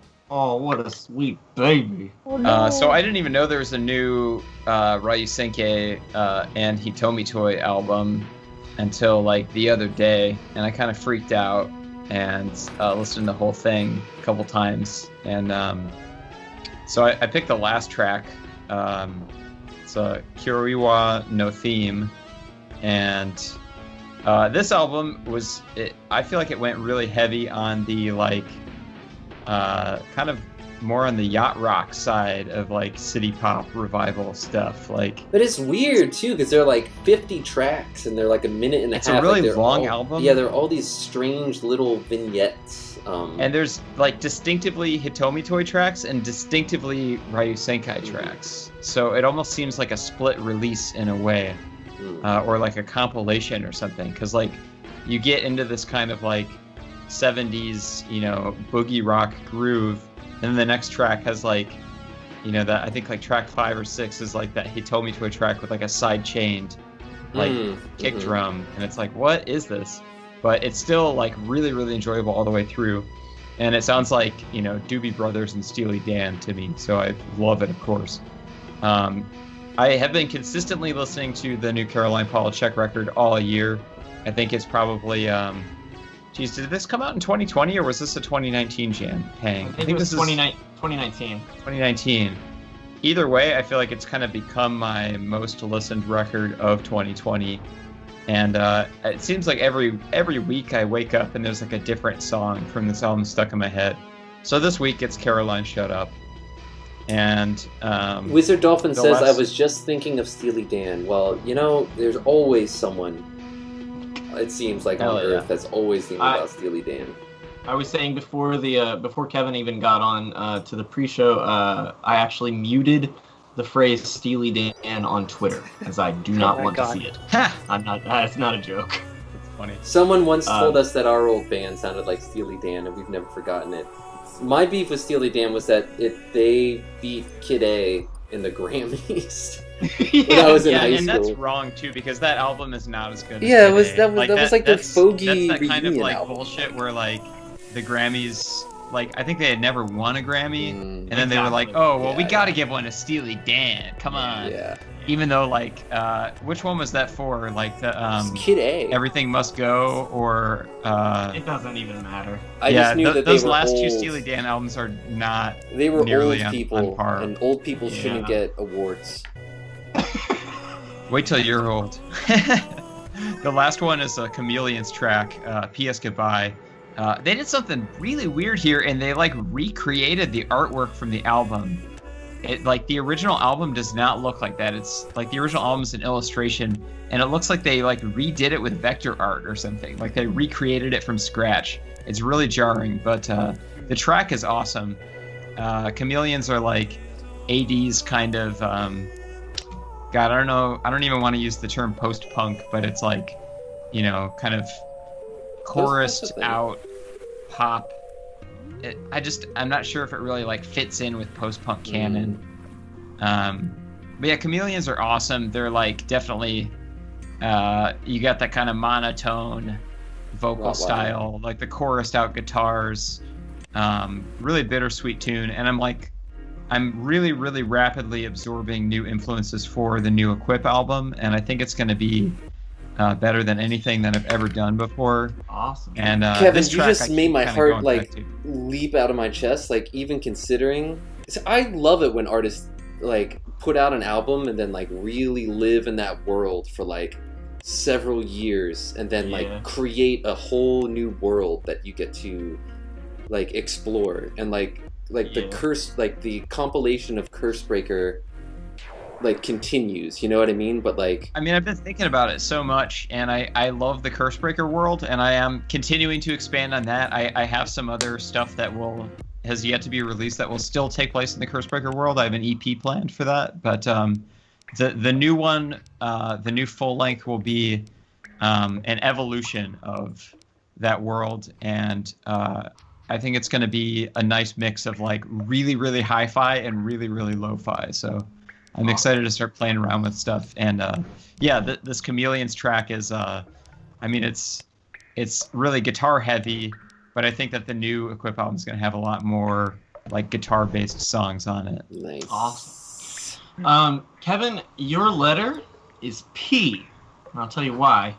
You got Caroline Polachek from her album Pang. And additionally, it's P.S. Goodbye, and the P is with the S, which is James, so you guys are like buds, and we're going to leave soon, so goodbye. But also P for pretty excited about your next album. Oh, me too. Just can't wait to hear all the melodies. Get them stuck in my head like Yui Jam. Oh, my turn? Yeah. All right, what did I pick? Oh yeah. Oh my god. Okay. So I continued down my rabbit hole of the Namco Sounds library, and there's I think it's like an arcade game called Aqua Rush. I don't know if anyone's played it. It looks like it's maybe for kids. No, it's up, James. Oh, there. Okay, yeah. But this submarine volcano track is like just really cool. Like it's, I don't know, maybe one of you guys knows the musical term for this, but when there's like some kind of like looping phrase that sounds really cool, and then it's like 8 bars of that, and then when the percussion comes in, it's like it's on the opposite beat, but then it syncs in and out of that time that the beat comes in on. So it's just like a really we call that windshield wipering, because a windshield wiper will always be on the beat for like 2 or 3 times before it's not. It'll What that's actually called, I don't know. But I it like is windshield something wiper. that we discovered and talked about Alternating when we were like syncopation. 16 or whatever. Like, is this song like windshield wipers? It's like sick. Yeah, it's like whatever Latin for windshield wiper is. I'm sure that's what it is. Or Italian. Yeah, it'd be Italian for windshield sorry. wiper. Yeah, that's what I meant. Which I'm gonna look up later. I'm looking up. I got you. Please. Yeah. Okay, I'll go into my next track before we revisit that technical musical term, which is okay. You guys aren't gonna like this, but it's another Vin Diesel song. I saw that. And I didn't realize, but he released 2 songs this year. And so here, I'll just post this picture. I don't know if you can see. Damn, I didn't even realize. Like, I saw the thumbnail and I didn't. This is realize his that first. was Vin. This is his first. Maybe it's the second one. I don't know what order they came out in, but this one has millions of plays, and his other one. Terci Cristallo. Really? Terci No way. Cristallo. That's what it's called. Look at this. Honestly, it sounds like Terci you could drop that. Cristallo. That's No, what I it's think called. I think it's called phasing. No, it's yeah. called this. Okay. Yeah, there's a couple different. I'm calling it this from now on. Hold on. I mean, you Terci could- Cristallo. It's kind of like Terci one of those Cristallo. ritenuto or retardando kind of Terci things. You can call it Cristallo. either one you want, you know. Yeah. It's windshield Terci wiper or it's Cristallo. phasing. Terci Cristallo. Terci Okay. Cristallo.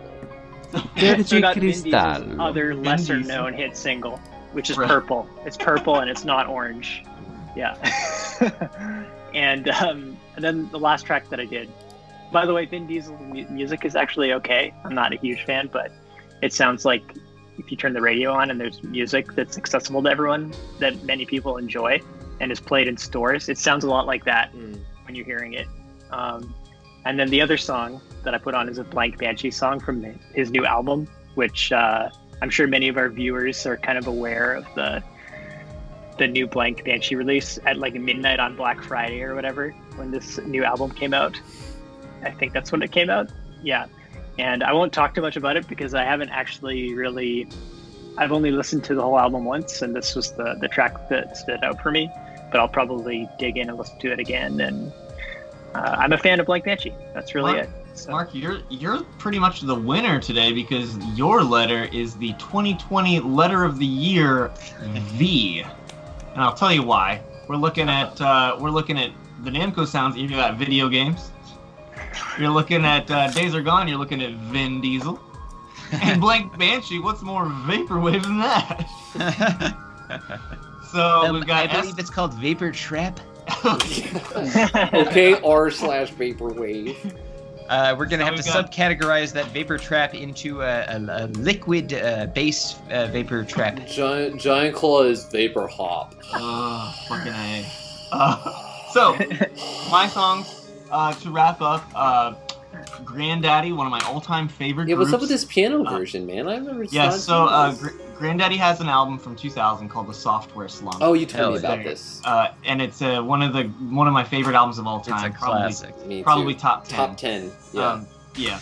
And this is the 20-year anniversary, and so to celebrate the 20-year anniversary, Jason Lytle, the lead singer and the songwriter of Granddaddy, decided to record all piano versions of the entire album, The Software Damn, Slump. that is sick as hell. If you've never heard The Software Slump, don't listen to this first.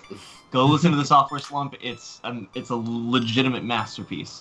But the piano versions are really interesting. It's also kind of lighthearted and interesting. Perfect some of the 10. cute Software little things Slump that is happen. a perfect 10. It is an absolute A rare masterpiece. perfect 10. And so I picked the song Miner at the Dial of You, which reminds me of Red Faction, which I didn't play, but I watched James play for hours. Which was, Miner on Mars. Wow. Yeah. Oh man. And it's just an excellent, just really a lot of fun. But And this is James the took away original. Spotify stuff. It's software, like Sophomore Slump, which I didn't get until like a few years ago. But this is what it looks like. There's Jason Lytle looking real easy. So good. Very sad Music guy. asks, But Music asks, what's your favorite song from the album? I would say that my favorite song from the album is He's Simple, He's Dumb, He's the Pilot, which is the opener. But if you don't feel like listening, if you want to hear one of those songs, listen to The Crystal Lake instead, because that's probably my second. Anyway. Top hit. Yeah. That song is just so good. Anyway, so I picked that. Mm-hmm. I scrolled down a little bit because I can't remember what else I picked. I picked Ghost Train by The Sailing, which is a band that James and I were in. But it was something I listened to Anniversary of Spears this past week, and felt pretty good about it. Feelings about sometimes I'm like, wow, what were we doing? And then other times it's like, yeah, this rocks. Ghost Train is the best song on that album in my opinion. And then finally, I picked Watch Me by the Pom Poms. Hell yeah. Which I believe, Kevin, you actually recommended that to me a while back when we were having a conversation about Kitty. Yeah. And Kitty is in the Pom Poms. Yeah. But it's Kitty and Ricky Eat Acid, her husband. Okay, yeah. Is that really his name? that song. Is that crazy? That song was on the A.G. Cook curated hyperpop playlist that I listened to a bunch, and I just really liked it. Banger. So anyway, I got Watch Me by the Pom Poms. I got Thank you, Mark. Ghost Train by The Sailing, and I got Granddaddy's Minor at the Dial of You. What letter am I? Tech, you wanted G, and that's what you went for, because P's are just the poor man's G. And that's what I see here, because if you took a P and unfurrowed it, you know what I mean? So Tech, your letter is G. And with that, we're going to call it, because it is 10:11, and that means that we're just one away from Ivalis. So thank you all for tuning in. You know what? Just one more thing. You should have called it, you should have said I was R, so that we could say, make sure you RSVP and see us next week. Well, all right, then you're I was going to say your letter is Bone Suck. Your letter is Bone Suck. Anyway, love you guys. Mark, did you set this up? I don't know. We're about to find out. Bye.